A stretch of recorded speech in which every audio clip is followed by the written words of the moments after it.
Hello, hello, hello, hello, hello. Let us get on in here and get the party started. Oh my goodness. If you did not watch last night's episode of Love and Marriage Huntsville, child, I don't know what you was doing. I know it is time to be sitting outside and doing all of the things that people do outside. But yes, ma'am, Love and Marriage Huntsville was a pretty good episode last night.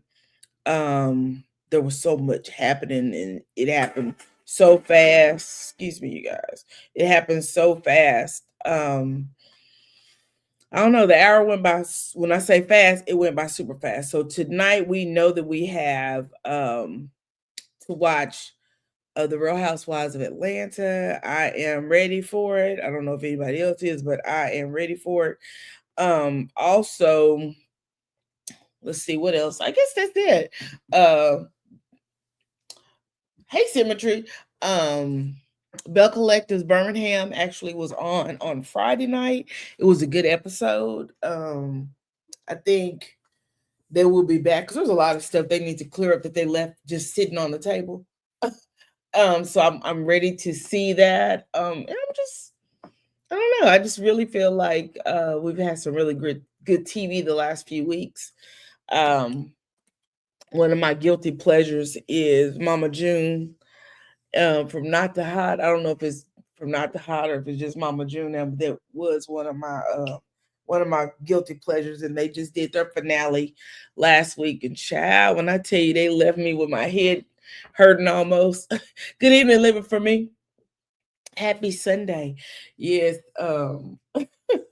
yes, Mama June and her little crew. I don't know what they got going on. I know that Pumpkin's over there on OnlyFans making a whole lot of money, baby. She makes so much money, she taking the hundreds and rolling them up her arm. Child, child, child, child. You said Mama June finale had my mouth dry. I was like, what? What just happened? What in the hillbilly just happened? Great episode, though. It was a great episode. So, anyway, y'all, this week's episode of Love and Marriage Huntsville was the season finale. We have next week the reunion. I believe it's a 3-part reunion. I believe. Don't count me, but I believe it's going to be a 3-part reunion. We do see that some part of the reunion, Destiny is going to say that um, Tisha told her in order for you and I to be friends, it would know it'd either be I stop being your friends or divorce Marcel. And she was like, I don't know if she said that, but I will say, by the way Marcel has moved this season, I kind of believe it. I don't know. I just kind of believe it. Y'all, the Twitter streets are going wild behind last night's episode. So before we get off of this horn today, we're gonna have to run over there and see what they over there talking about. Because maybe David over there. When I say they over there acting up, the Twitter streets are really acting up. I mean, they out of control over there. Some of the stuff they saying, we're gonna get into it. Let's get some pleasantries out of the way. Please comment. Get in this comment section, y'all. Let's chit chat about this episode. Because I believe it was a great episode. I believe we need to unpack some things, maybe pack some things back up and send it back to the trash chute, and then take out the stuff that we need that is useful and keep it for ourselves. Please like this video. Please, please, please, please, please like the video. Please share the video if you don't mind, and please subscribe if you're not already subscribed to the channel. I am a small YouTube channel that is trying to grow. I am trying to get my first 1,000. And I am well on my way. So if you don't mind, please subscribe to the channel. Please and thank you. All views expressed in this live, they're all alleged. We don't know if any of this is true. We don't even know if the names that are mentioned are the true names. I don't even know if this is my true name. I don't know if Lady Roy is my name or not. So remember, all the views expressed in this live, they're alleged. They're in my opinion, and they're all for entertainment purposes only. Let's get into it. Let's do it. Let's do it. Woo! Let me take a deep breath. Love and Marriage Huntsville, season 11, episode number 13. Soft hands, hard heads. Well, the season opens right where it left off last week. Martell is yelling. Martell says, "Man, shut the F up." Of course, they're bleeping all that out. You hit a tree and an MF and pole and a F and animal, and you said you didn't remember. You were drunk. F that. I don't give a F. You was drinking and driving. You was drinking and driving. Maurice says, "You want to know why?" And Martell says, "You were drunk."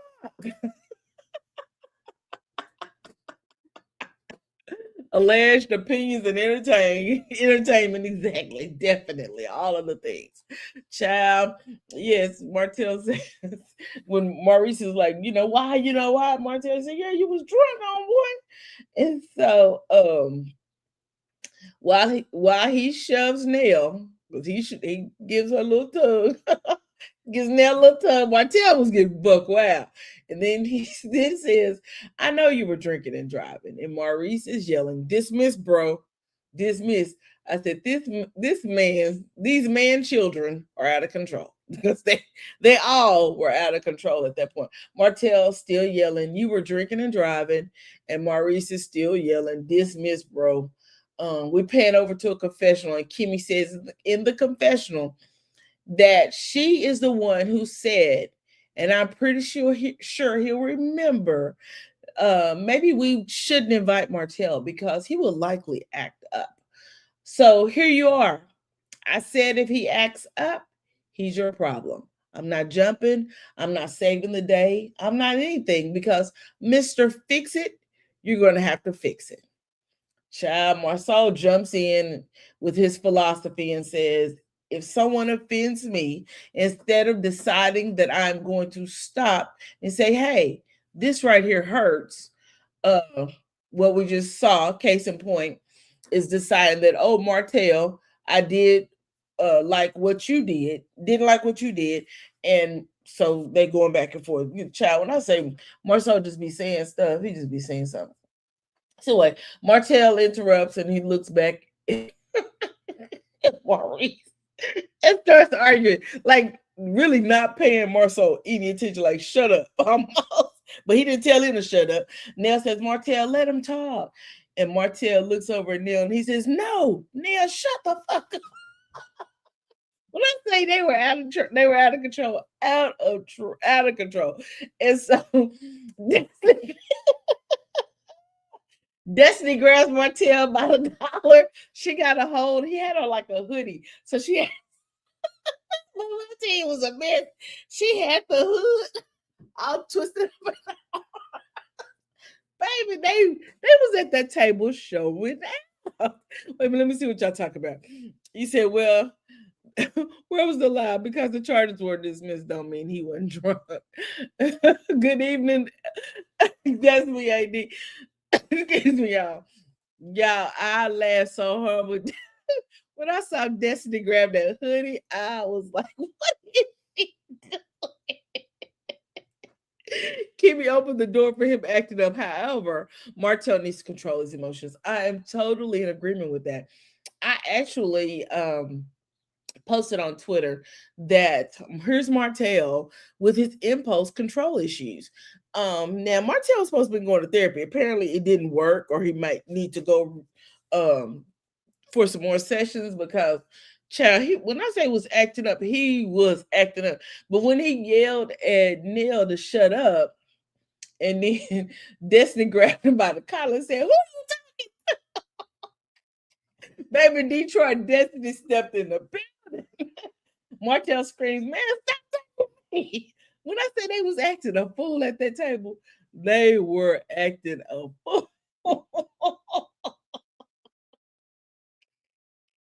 So Maurice says, "First, don't tell Nell that." And Martell screams again, "Man, shut the fuck up." All the while, Chris Fletcher's just sitting there looking like a deer caught in the headlights, baby, because he didn't say not one word while his wife was being disrespected. Not when I say he didn't say, He didn't say a peep, he didn't say a holler. He didn't look to the right or to the left. He kept looking straight ahead. When I say Chris was unfazed by anything that was going on, and maybe he felt like Nell should have stayed out of it. But as her husband, I think Chris should have said something. What y'all tell me what y'all think? Um, I still can't get over Destiny grabbing the collar of his sweatshirt. I thought that hoodie, baby, that was funny to me. She's like, "Who you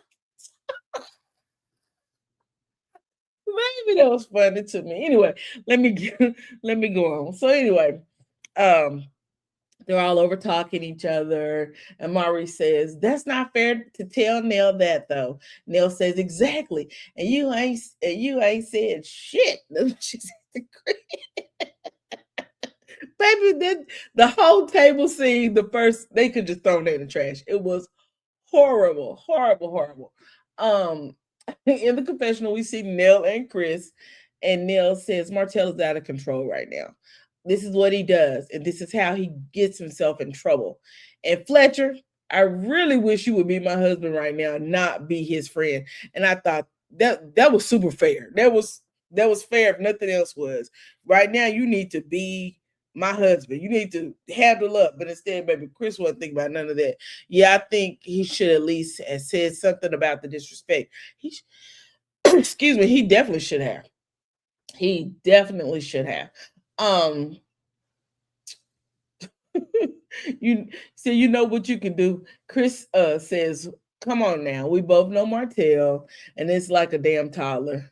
Chris said he is going to keep on keeping on, and he'll eventually stop. And I don't know, maybe he'll take a nap. Y'all, when I tell you, I'm telling you that table scene, the first dinner scene, hilarious. Baby, they funny. You say he never does. No, he never he's never resentful or remorseful for what he does to any of these women. Martell is disrespectful. And at some point that needs to be called to the table. It needs to be called to the table. He is super disrespectful. He was disrespectful to his wife. So he's definitely not going to respect anybody else. Chris doesn't defend it. No.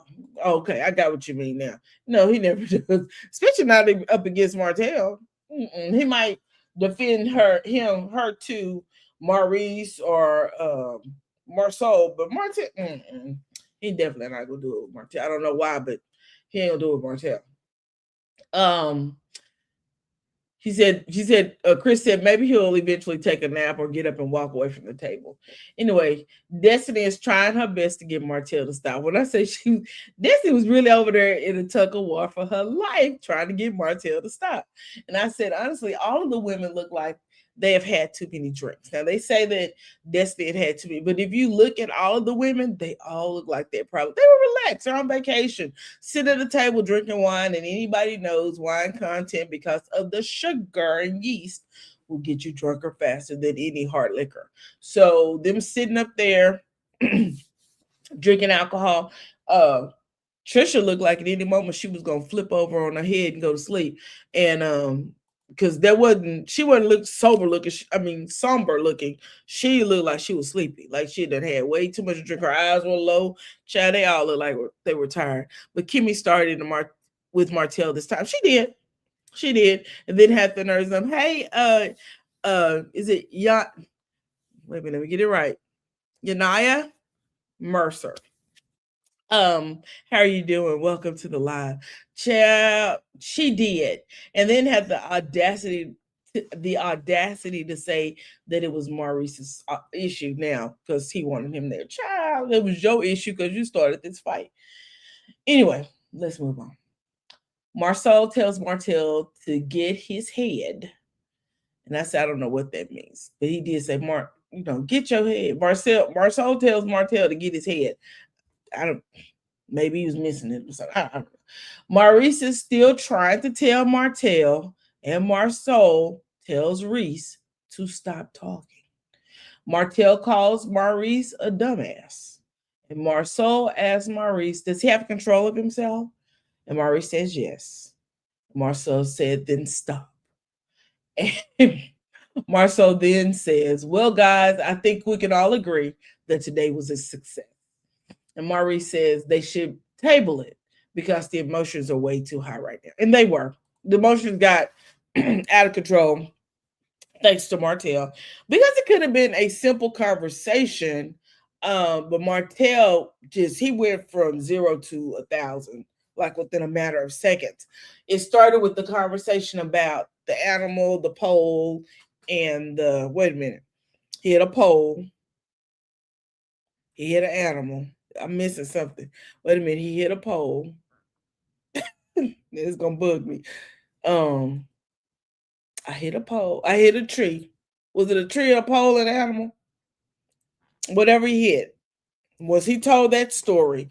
I truly believe that Martell was not laughing at Maurice hitting anything. I think he was laughing at the way Maurice was telling the story. The pole, the tree, and the animal. Okay. So I don't think that because I don't now that I think back at it, I don't think there was ever talk about a concussion. I think they did talk about him going to a hospital of some sort, but I don't think there was ever a conversation about a concussion. So if you just tell me that story, I might laugh too. And then to know that you're okay and the whole thing was dismissed. So I definitely agree with that. Symmetry said it was the way he told the story, I'm sure. Definitely that. So anyway, the next day, we see the sunrise and Will coming into Destiny's cabin. Tisha and Marsau, they're out for a jog. And Tisha said it's so peaceful out there. And Marsau said Kimmy picked a good location. And then as they're walking, he said, and she also picked a fight with Martell last night. I'm glad someone called it out. I wish they had called it out in front of the group so that all of them could have resolved that issue because that definitely is an issue. She did pick a fight with Martell and it didn't end well at all. It ended very ugly, very, very ugly. And it was all Kimmy's fault, to be honest. We then see Martell and Chris. They're sitting outside talking. Martell asked Chris, "Is Nell if Nell was mad at him?" And Chris said, "No, she ain't mad, but she is like, you have to tell Martell to stop talking to me like that." Chris said he didn't know if Martell was talking to Nell or to Destiny, and Chris said Destiny wrapped. I'm sorry, y'all. He said Destiny wrapped his head, his head up and pulled his neck back. Oh my God, I'm sorry. Destiny wrapped Martell's head up and then pulled his neck back. And I think what we saw was her letting go of the hoodie, Martell snatching away from her. But you could tell Destiny was over there trying to jack that ninja up anyway, or his jacket or something. And Martell said he told Destiny he had to tell Destiny to stop 4 times. He said Destiny was a little drunk. Baby, every time I see her with that hoodie in my, I can see the visual. That is funny to me. Destiny, what are you? She said, "Who you talking to?" Brother sister behavior, definitely, because I can actually see myself doing that to my brother or trying to put my hand over his mouth to make him shut up. That was funny to me. Anyway, um, he said Destiny was a little drunk, and Chris said, yeah, she was a little tipsy. Martell said, then I'm fussing at the liar. And Chris said, what do you mean? Are you talking about Maurice or Marsau? Which one?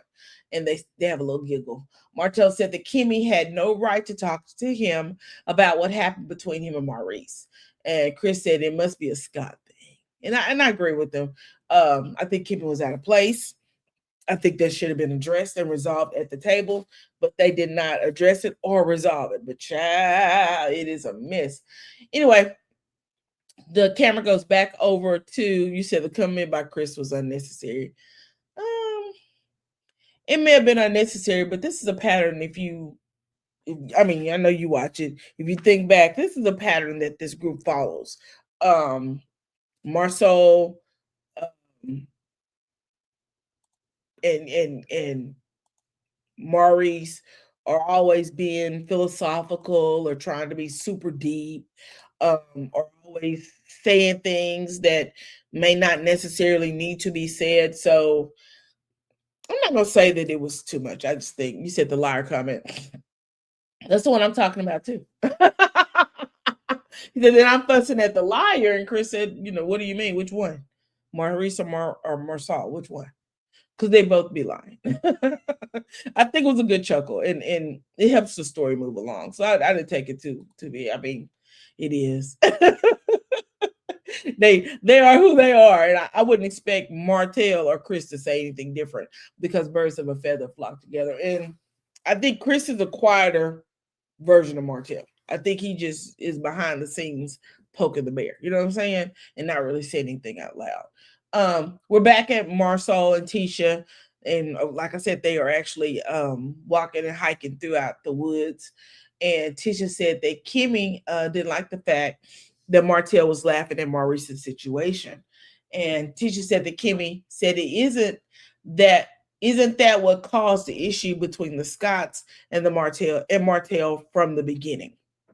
So I actually tried to go back and remember what was their actual reason for falling out to begin with, because they fell out like season 2 with Martell, to be exact. So I'm not really sure. There's been so much that has happened between the Scotts and Martell. When it was Team Holt, it was just a lot of stuff. So I'm not sure if it was the laughing that caused them to fall out, because I don't think that's the beginning, but it is what it is. So Marcel also said that Martell has been sensitive about stuff like this as well. So Reese came back at him with a response: disrespect me, I'm going to disrespect you. You hurt me, I'm going to hurt you. Tisha asked Marcel that if he thought the dinner was an example of when Maurice feels disrespected, he's going to disrespect back. Is that why he went so low? And Marcel said, yeah, he agreed. Anyway, we go over to Will. He's at Destiny's cabin. They're sitting out on the patio talking. And Will asked Destiny if she thought that Kimmy was overreacting. He then said he thought she was overreacting. Destiny said they're all great deflectors and great gaslighters. They are really good at trying to present alternative realities right in your face. So I'm going to say this, Symmetry. Should Destiny have not said that? Because that's kind of what on the same lines that Chris actually said. You know what I mean? Because when Destiny said that, she's not just talking about one Scott, she's talking about all of them. And so when she said that, I was like, oh, how are we ever going to resolve issues if we keep sliding them, each other? Because they do it too. It's not just one. They slide each other, both sides. And I don't know how they ever intend on really resolving the issues. I've heard her say it before. Yeah, I've heard her say that before too as well. You said, I get it. Yeah. I think that they all are good at kind of sliding each other with the truth, because a lot of it's not lies. A lot of it is the truth. Will said, there you go. You summed it up for me. And Will then said he feels like they all feed off each other. And I think I'm going to agree with that statement, to be honest with you. Destiny said that is why you get a different version of them when they are alone. Bloop.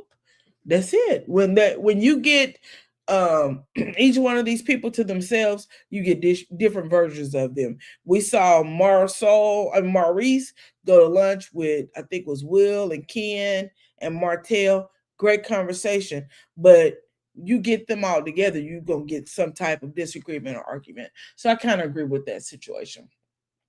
Back at Tisha and Marcel, Tisha said she feels like everyone has their person. She said Ken has Will and Martell has Chris and Marcel has Maurice. So that kind of gives you where everybody stands, who they actually kick it with. And that is pretty much the dynamic you see later on in the episode. Hey, Rachel. In the episode, you kind of see Maurice and Marcel together. I'm sorry, yeah, Maurice and Marcel together, and then you see Ken and Will together, and then you see Martell and Chris together. So the dynamics of the men kind of have their own guys that they kind of fool with. You said that was the truth. What was the truth living for me? That each one has their own person. Tell me what you're talking about so we can discuss it, girl. We can talk about it. Excuse me. I don't know why my throat's getting a little mucky. I did just get through some shrimp, so that may be it. Yes, yes. Hello, Rachel. Um, where was I at? Oh, here we go. And she was talking about, everybody has their own person. And she said, Tisha said that she's been told, like she and Kimmy, that they gang up on people. But Tisha said that she and Kimmy have never ganged up on anyone. Tisha said when they were agreeing with Destiny, it was all good. So this conversation, although she says she really was talking about Destiny. So this is a little passive aggressive, Tisha, but okay, we're gonna move on with it. Tisha said when they were agreeing with Destiny, it was all good. But as soon as they disagree with Destiny, now they all are ganging up on her. All would be her and Kimmy, child. Anyway, moving her along. Back at Destiny and Will says to Destiny that he thinks that she can be a bit combative. I don't like it. I don't like it. I don't like it. I don't like it. I don't like it. You said what Destiny said. Yes. Yeah, I agree with that. I'm gonna tell you this. Black women, we wear a lot of hats and a lot of badges that people tend to just hang on to us. Combative, argumentative, aggressive. Somebody put another word in there that they like to call Black women. And I think those sometimes can be dog whistles. You know what I mean? Black women, we fight super hard to maintain who we are. And everything that we do out here in this world has been something that's um has been easy for Black women, our grandmothers, our great grandmothers. Um, my grandmother last night, you said abrasive, yes, that is one design decor. Abrasive, that is another one that we have. We have to fight through all of this stuff because these are like words hanging off of us, right? Every time they decide that a Black woman for being assertive is way too much for them to handle, then that's what you have to deal with. Y'all, give me 1 second, please.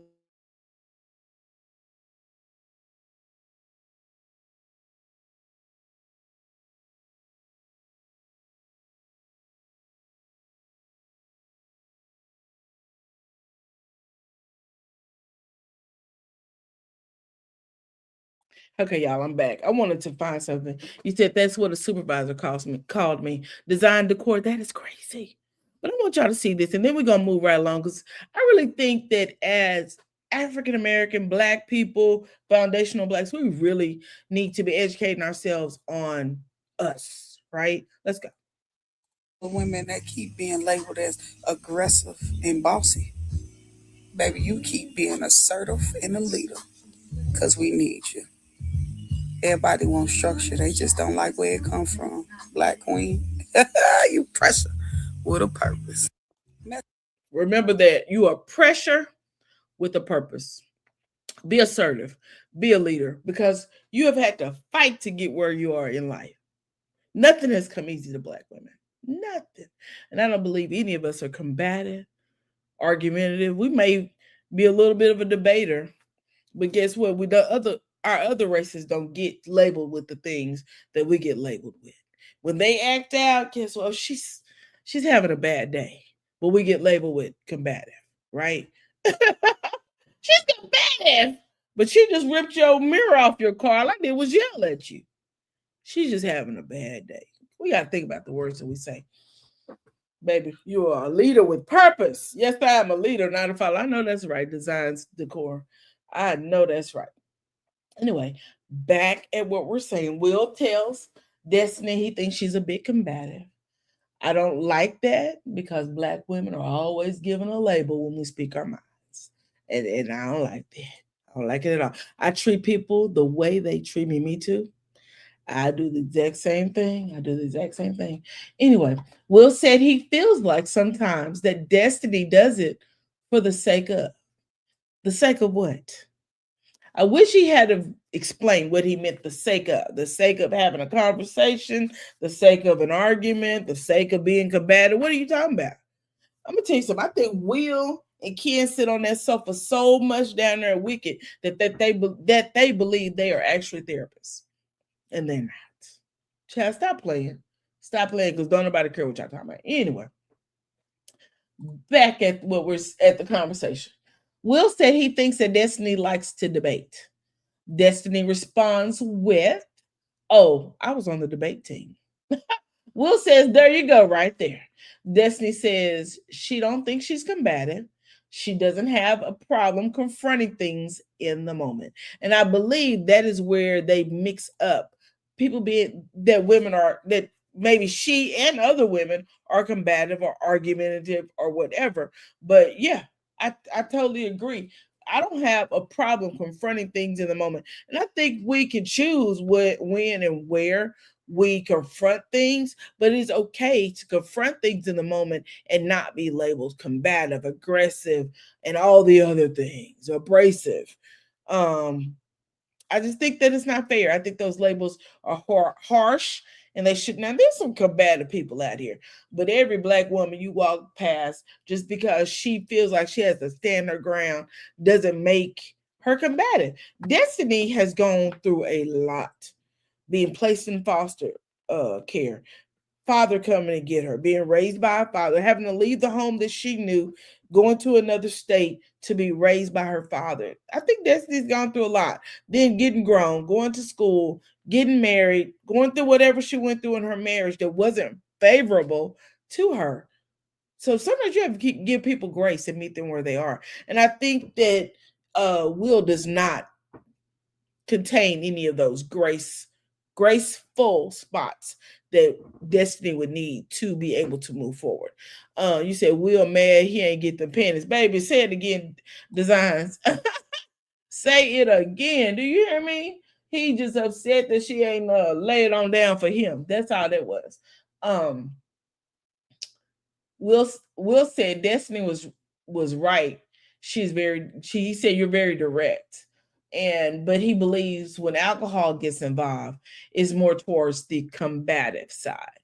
Destiny said nope, that is with or without alcohol. Child, no, that's right. And I really believe that if Martell had not have been acting out, hey, Brown Girls Rock, I believe if Martell had not been acting out, that she wouldn't have even addressed Martell and probably would have just, he said she fell asleep at one point. She probably would, a lot of people, shoot, if I get a little wine in me, I go to sleep and go to bed. I mean, I go to bed and go to sleep, and I sleep very well. So he said, oh, one time I looked over there and she was asleep. Child, you want a drunk to go to sleep. You don't want nobody drunk, wide awake, and having a conversation. Rumors Will may have a baby on the way, allegedly. You know what? Designs, I believe it. I believe he looked like he sleep with everybody that drop it like it's hot. Um, definitely.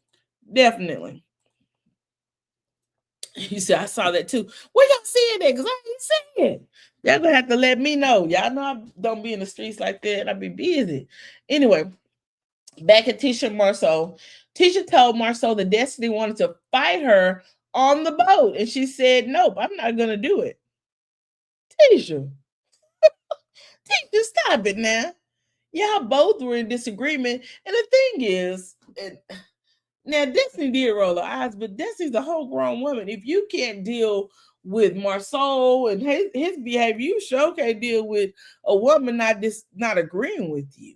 And I I believe that Destiny rolled her eyes because she was like, here we go again.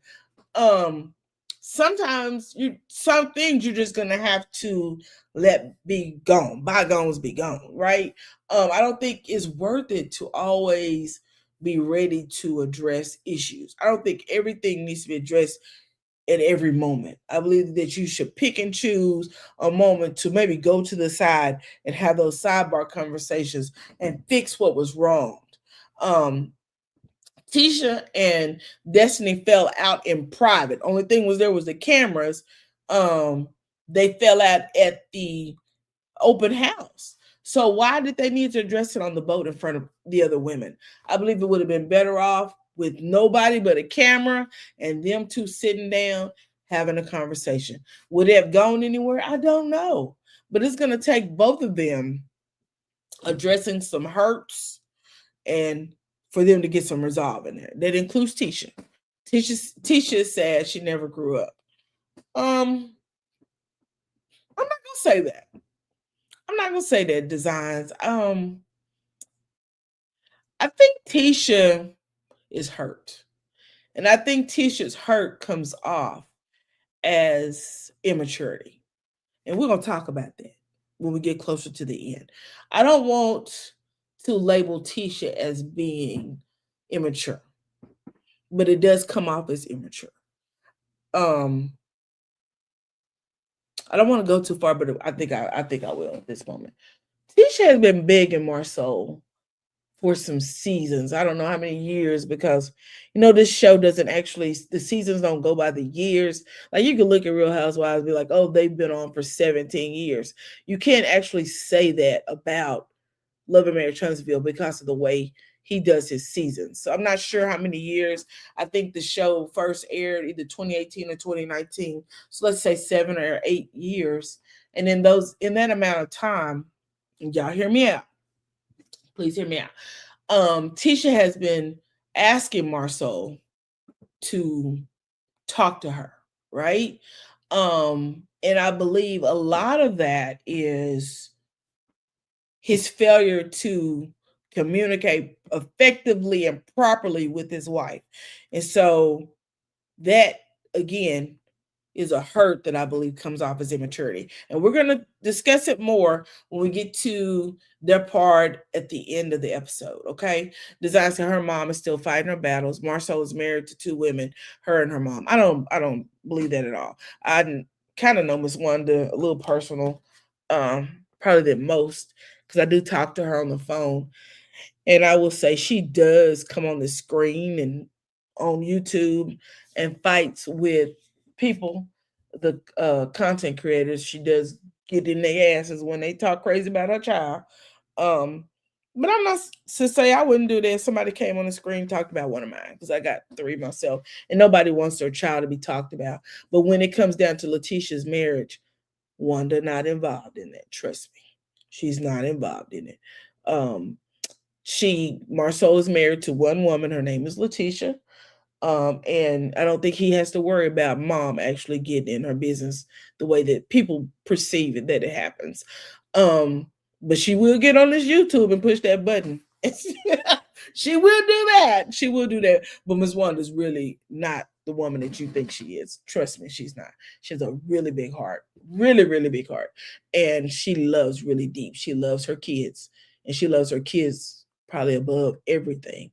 And it bothers her because Tisha's really passive, that Tisha allows people just to say any and everything, and she doesn't have a comeback. Like you see K Michelle, you get on Twitter and you say something crazy to K Michelle, she might cuss you back out. I just saw her tell a lady, now you over here arguing with me and you ain't got but 200 followers.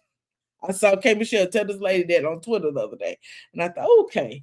But, and then, Candace Diller Bassett used to be the biggest getting in on their throats on Twitter. So I believe that does happen. But I think that Miss Wanda really gets a bad rap because she does hit that button and cusses out content creators about Tisha. But yeah, I don't think it's the way you think it is. Her mom is actually not in the business as much as you all think.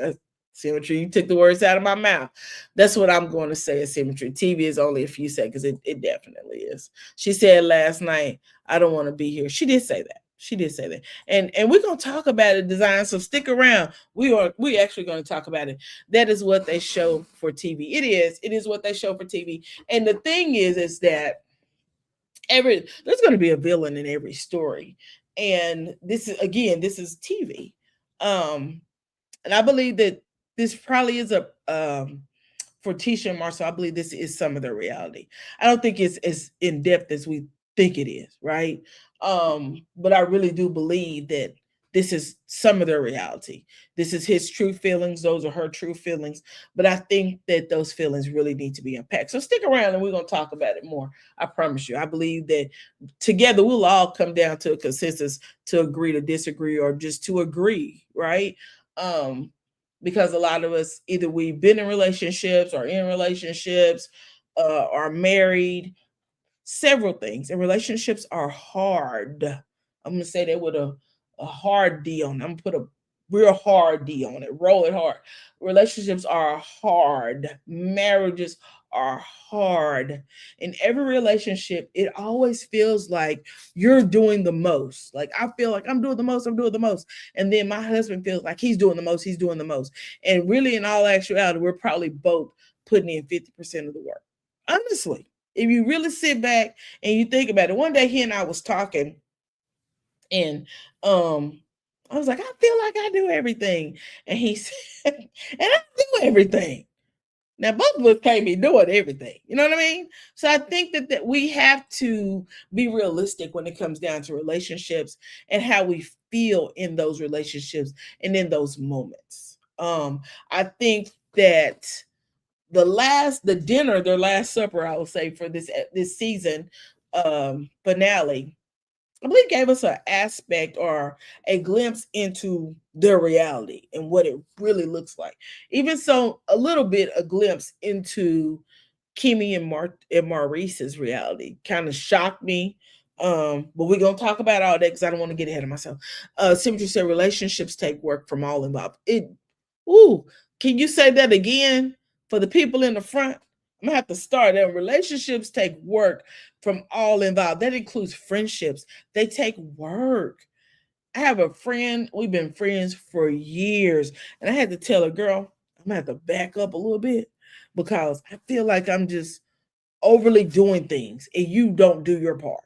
And that's not fair to me. I feel like as friends, you need to do your part and then I'll do my part and we'll have a great friendship. It can't be one sided all the time. And I'm gonna tell you the straw that broke the camel's back. When her father passed away, I sent her this beautiful large. I didn't choose a small. I chose this large spray to send, bouquet to send to the services. And when my mother passed away, I got nothing. This has been my best friend since fourth grade. Baby, I said, baby, I'm gonna have to back up off you. And she's like, well, girl, I need some air. And I understand life takes you in different directions, but relationships take work. I'm not gonna keep working hard to be your friend and you don't reciprocate it. So, baby, I got plenty of other friends.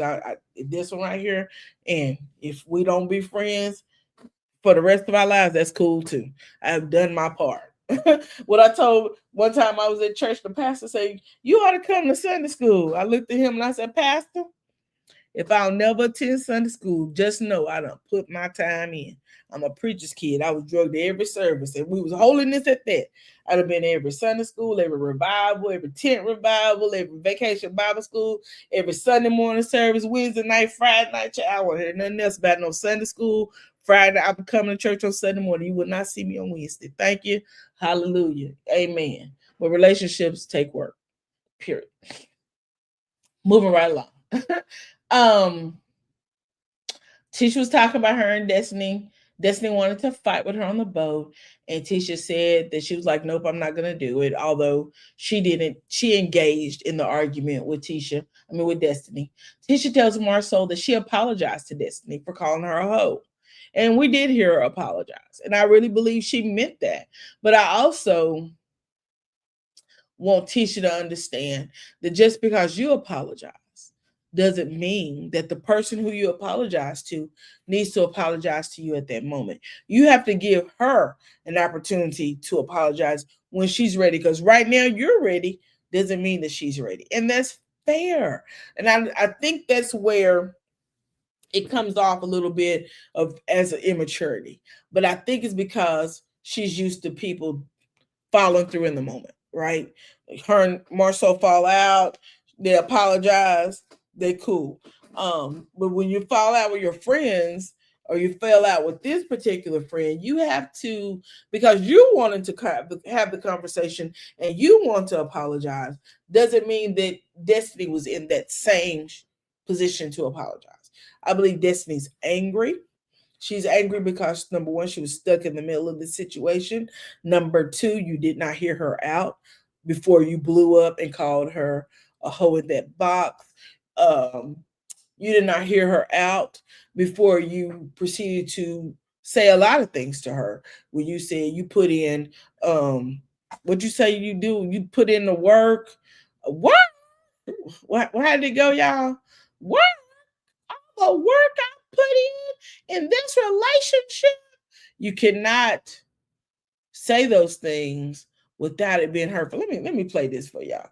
Let me see if it'll pull up. Come on, baby. There we go.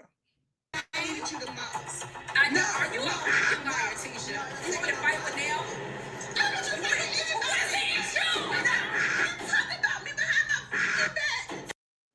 You have to give someone an opportunity to process that, right? Just because you feel like you need to apologize for that, let me sit in the moment and let me think about what I've done. Because now I've first got to get over my anger. And Destiny is one of those kind, I believe, that sits in her anger. So first, let me get over my anger. Let me see what I did that I should apologize for. And I'm one of those kind of people, if I have a disagreement with someone, I will see what my part is and what I should own up to. That way, when it's time to apologize and have a conversation, I'll be like, I shouldn't have said this. I shouldn't have done this. I could have done this a little bit better. I could have said this nicer. And I think that maybe where Destiny and Tisha may actually be. I'm not saying that it is, but I just think that when it comes down to these two and what they've done, like look at this one. I think this is the one I really wanted to show you guys. This one.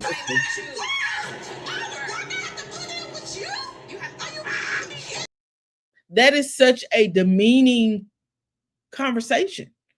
All the work that I've had to put in with you, but we're supposed to be friends. We're supposed to be friends. Brown Girls Rock said, Destiny has apologized several times. This would be so exhausting for me.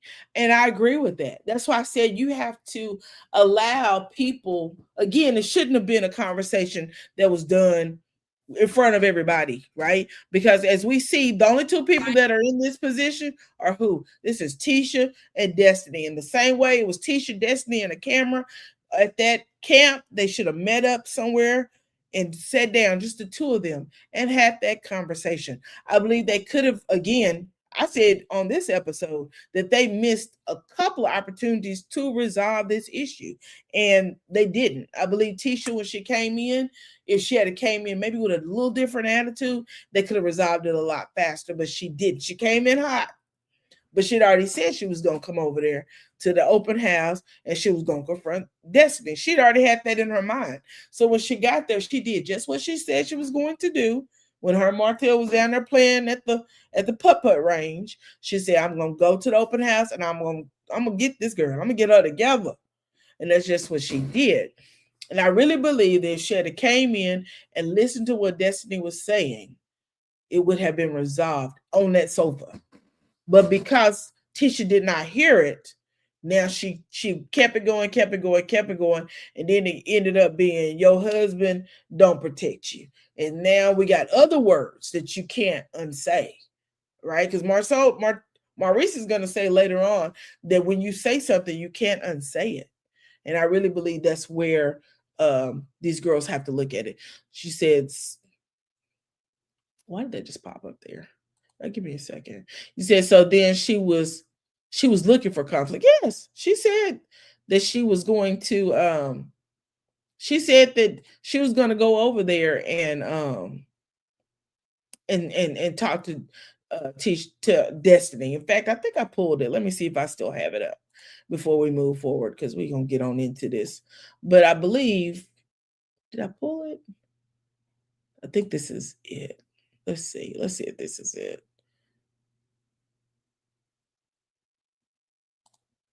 Has a listing coming up. So a listing of what? She's in real estate, and I'm gonna go to it. So I just want to let her know that, yeah, I heard that you was talking crap about me. So I feel like I've been too good of a person to you. And I don't deserve you talking smack about me to my sister-in-law.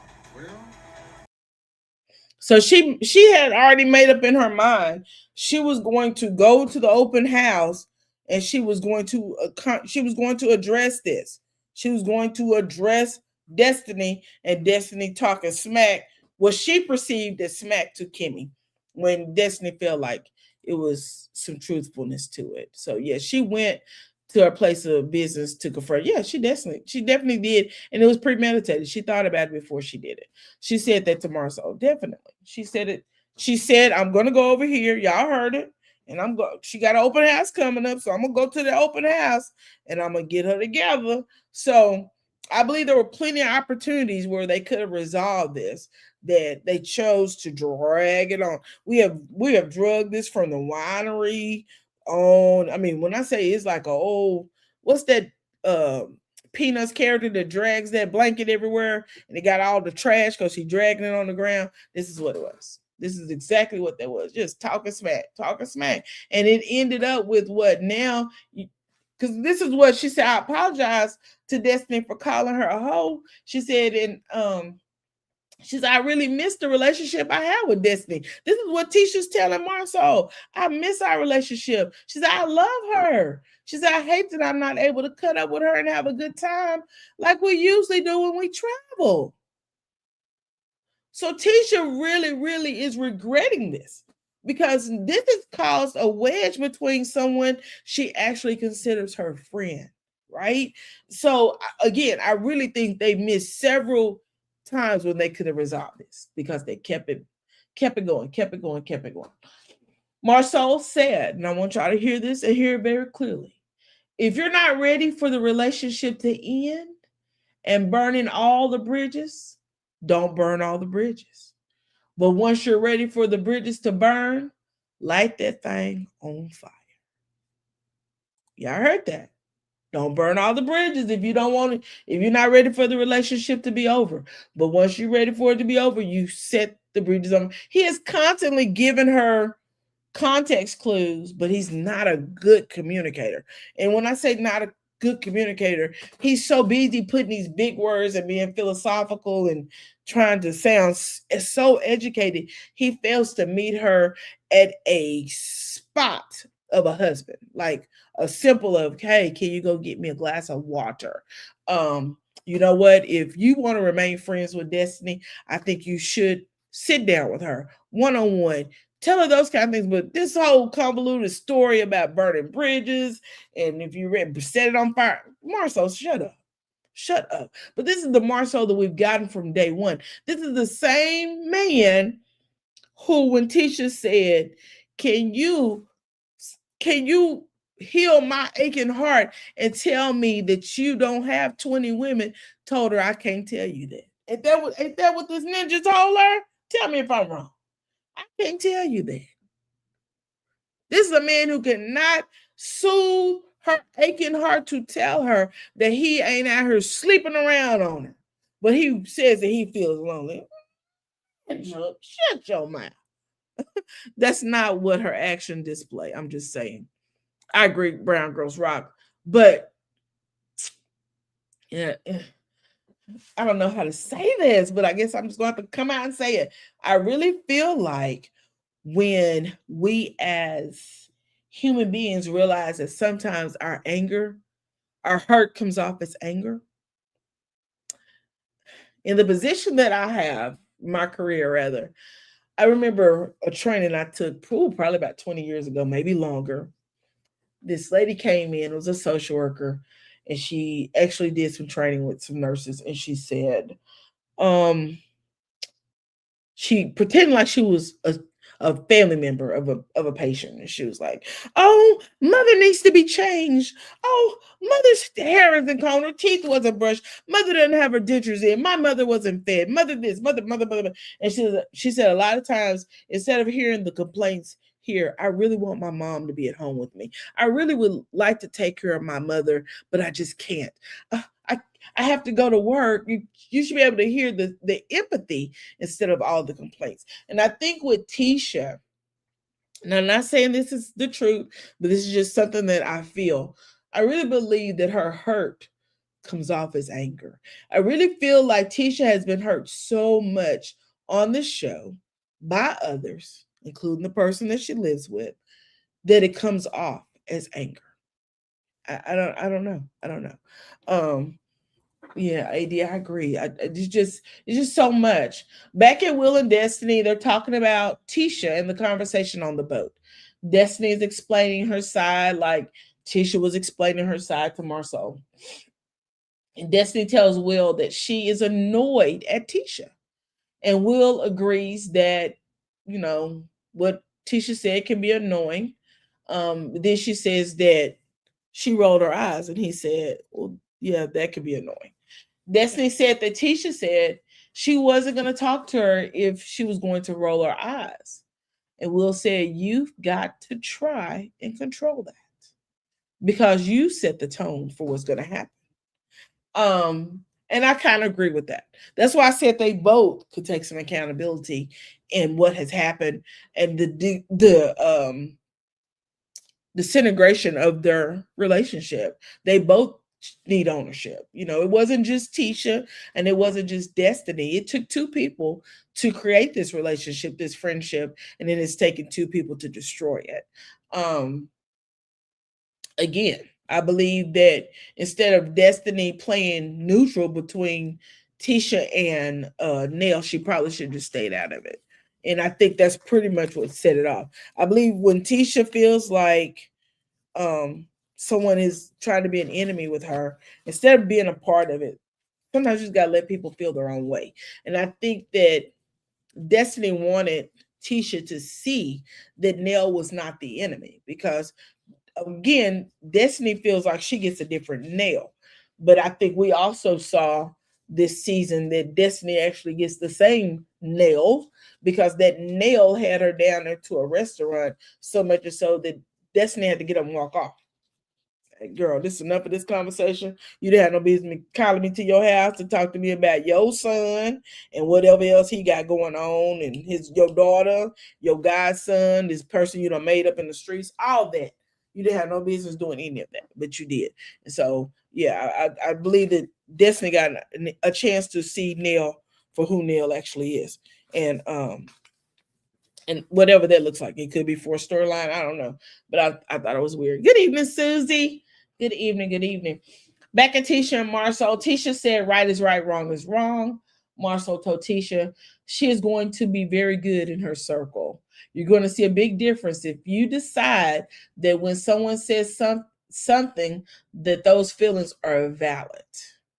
Tisha said, so just ignore my feelings. And Marcel said, ignore your hurt. And to be honest with you, I agree with him. Ignore your hurt because your hurt is what's causing you to remain angry, causing you to not be so forgiving, and you're missing what these other people are saying. And I think that is the hardest part of Tisha's getting past everything. Tisha's having a difficult time understanding how someone cannot own up to or acknowledge when they hurt her. And I really believe what she's looking for Destiny to say, she's not going to hear it. Y'all can tell me if y'all think something differently, but I don't think that she's going to hear Destiny saying, oh, I'm sorry I hurt you, because I think Destiny's already said it. But there is something that Tisha's fishing for from Destiny that she's not going to hear. She's not going to get it. And she needs to just make up in her mind, I'm not going to get this. And I need to either learn to love Destiny at the position that we're in right now or walk away. And that's just the God honest truth. You said she is sitting in the hurt. She's waddling in the hurt. And that is so sad, Symmetry, because how do you heal when you're just sitting in your hurt? You don't heal from that. I think it started when Destiny continued to be friends with Martell. I think so too. But Tisha came out here and said no. She said that wasn't it. So I don't know. Because I think that Tisha really understands the relationship with Destiny and Martell. So I'm not sure. She wants an apology for everything that she perceives as shade. Oh, Symmetry. Girl, you down here preaching. Girl, put the mic. Somebody pass the offering plate. Pass the offering plate because that deserves an offering. Yes, she wants an apology for everything she perceives as shade. Every little thing. Even though Tisha shades, she expects the other person to just go above and beyond regardless of what she says. Tisha's mint is nail that though. Tisha Tisha mentioned that along with the nail situation. She mentioned that but she said that she wasn't now, maybe correct me if I'm wrong, but I thought I heard her say that she wasn't so upset about the Martell situation. It was the nail situation that she felt like she didn't have her back. Correct me if I'm wrong, because I think she said on last episode that she understood the Martell situation. We'll get it on we'll pull it up if we have to go back and find out. But correct me if I'm wrong, Brown Girls Rocks. And it could be both of it, all of it, every morsel of it that she feels like she wants an apology one by one. But Destiny says she said, "I apologize for everything that has hurt you, that I've done that has hurt you." And I really don't think Tisha is willing to accept any of the apologies that she's gotten. Marcel said, if Destiny does not want to deal with that hurt, at least you have to deal with the fact that you hurt someone else. And I agree with that. You do. I pray Tisha is stashing money separately. Marcel is losing control of his wife, in my opinion. Yes, Susie. Hopefully she is. Hopefully she is. Shoot. Thank you, Symmetry. Susie, you're right. You're right. And I hate to see the dissolving of anybody's relationship, especially their marriage when they have children. But you're right. She need a nest egg somewhere. Start you another bank account, girl. Don't be like Letitia Pearson, girl. Have to get a credit card in your mama name. So yeah, I totally agree with that. Marshall said, if Destiny doesn't want to deal with that hurt, at least you have to deal with the fact that you hurt someone. Choosing to apologize is on you. You can't make someone apologize when they aren't really sorry because it's disingenuous. And I totally agree with that. And that's what I was saying. You cannot make Destiny apologize to you on that boat if she didn't actually mean it. If she does not mean that she's sorry, you can't make her apologize. What? That don't make any sense. Baby, you apologize for what you did and then move on. And then if y'all come back together and y'all can sit down and have a conversation, but I think you're picking some of the most ill and equipped times to have those conversations, and it makes it bad. Doesn't want her to have her own identity and her own business. Does he really not want that, or was he just running his mouth? I have my own theory on that as well, because Marcel was talking out both sides of his mouth when he said that. That's why I said I don't want to get ahead. So let's get on through this so we can get down there to that part. Marcel said he thinks that everyone is in the mood for resolve and mood to move forward. Tisha said that she's excited to see what else they will be working on today. And Marcel asked Tisha if she was ready to take the hike back up the hill. And she said she was just going to call a ride. She then said this is what she and Marcel will be doing in Scott Manor when they get older. Marcel said no, he wants to be walking around naked. Child, we don't want to see it. We don't want to see it. Next, we see the Scott brothers walking up a hill. Well, actually, Maurice starts jogging. Marcel is walking. Marcel said that the dinner conversation went left, and Maurice is a Scott. And as Scott men, we know we hold things dearly, that we have to outthink our opponent, not out-talk him. I want y'all to hear that one more time, because I want y'all to get where I'm going, all right? The Scott brothers are walking up a hill. Marcel says that the dinner conversation went left.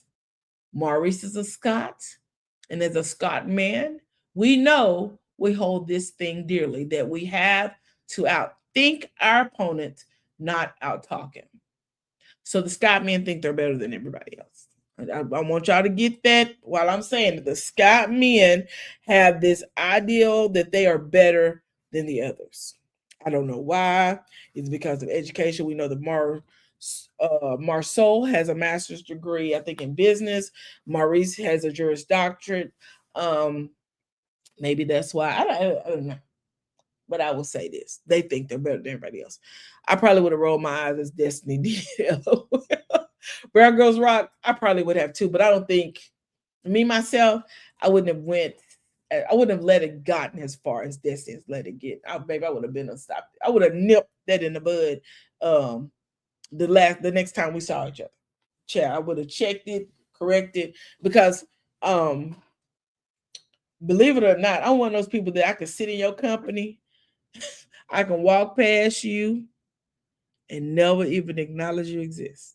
I'm one of those people. I don't know where I get it from, but I can. I could tell you how I feel about you, don't like you, and can sit among you. I can. And that not bother me not one bit. You are invisible to me. And I've been like that probably my whole life. You are invisible to me. The Scott men believe that they are better than others. And see what you said, me too. Yeah, I can. I don't know where I learned that trait at, but I can literally sit among people that I do not like and act like they don't exist. Literally sit at the same table and never even look down your way. You be talking to me, child, I ain't heard nothing you said because I could just block you out. And it's a gift, trust me, because it just happens. Anyway, Marcel, he thinks that it would be handy to remind Maurice who they are and what they stand for. Just the Scott brand. Marcel opens the conversation up with last night, you got hit. You got hit, and then you said, I'm hitting back. Then Marcel asked Maurice, was he proud of it? And Maurice responded, no. Marcel said, no, you aren't, and you never will be. Maurice said, that isn't a proud moment. You can't unsay it, and he got out of character, is what Maurice said about Martel. You can't unsay it, and he got out of character, which is something I want Tisha to remember. That when you say things, you can't unsay it. Destiny, when you say things, you cannot unsay it. Marcel said, number one, Maurice is doing the same thing that we said we would not do. I said, so they've been having sidebar conversations and gang meetings. I don't know if anybody else picked that up. But he said, Maurice, number one, you're doing the same thing that we said we would not do. So they say they're not no gang, but right here, they've been having sidebar conversations and they've been having gang meetings. I'm sorry. A gang to me is more than one. The Scott men continuously disrespect their wives on national TV. So sad. Child.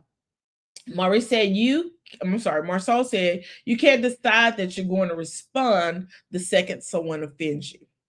Maurice said he is working on being better. And Maurice said that he's okay with confrontation, but he don't want it to be, that. And Marcel says, so don't get going because he who angers you controls you. When I say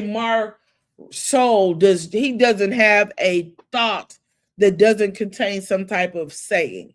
I don't know if he's just read a lot of books, but baby, if you don't just get down here and tell us how you feel with that, always having to give us a rhyme and a reason, try to say, okay. Anyway, he who angers you controls you. Let me move on.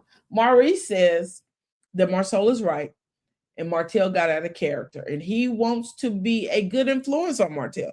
So the Scott men feel like they are better and that they are the leaders of the group and they need to be a better influence on Martel. Although Martel is a producer of this show, he actually shot the pilot over to and paid the money for Carlos King to shoot the pilot to OWN network. Child.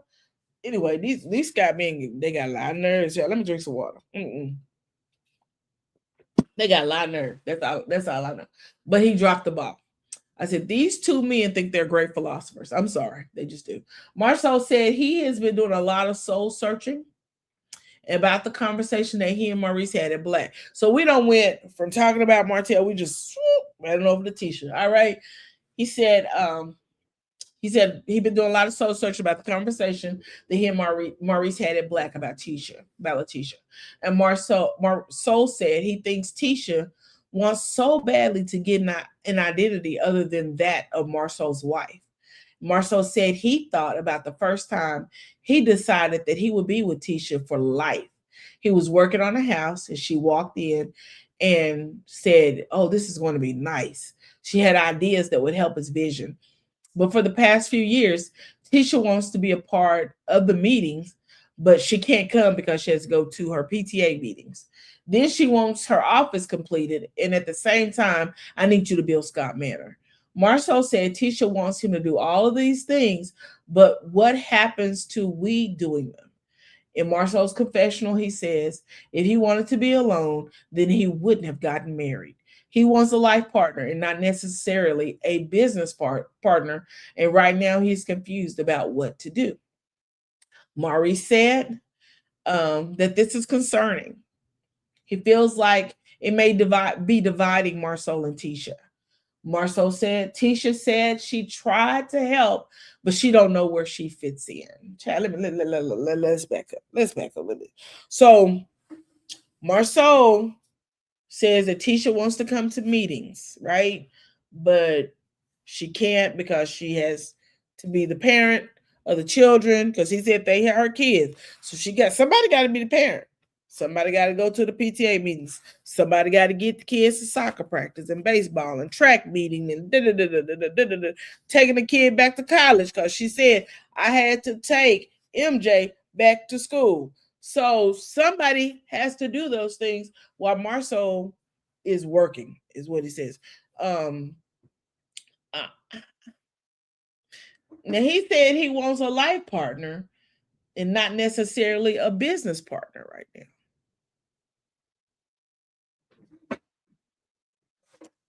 Okay, we're gonna keep. Let me move on because I'm gonna get off track if I don't stay. Who else is going to go to PTA? Come on now, Symmetry.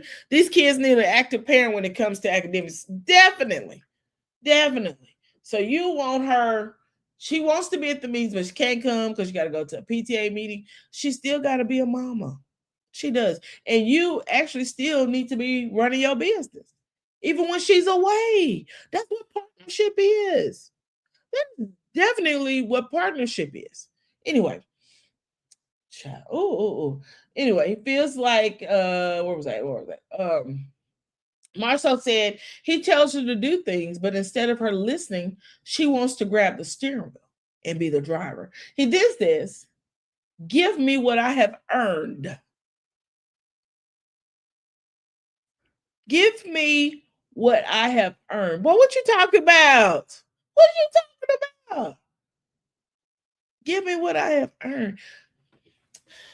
I wish people realized how much a woman's role really is. Because not only do you help raise the children, not help, give birth to the children, feed, nurture, change diapers, raise the children. You still cook meals. You still clean up behind the children.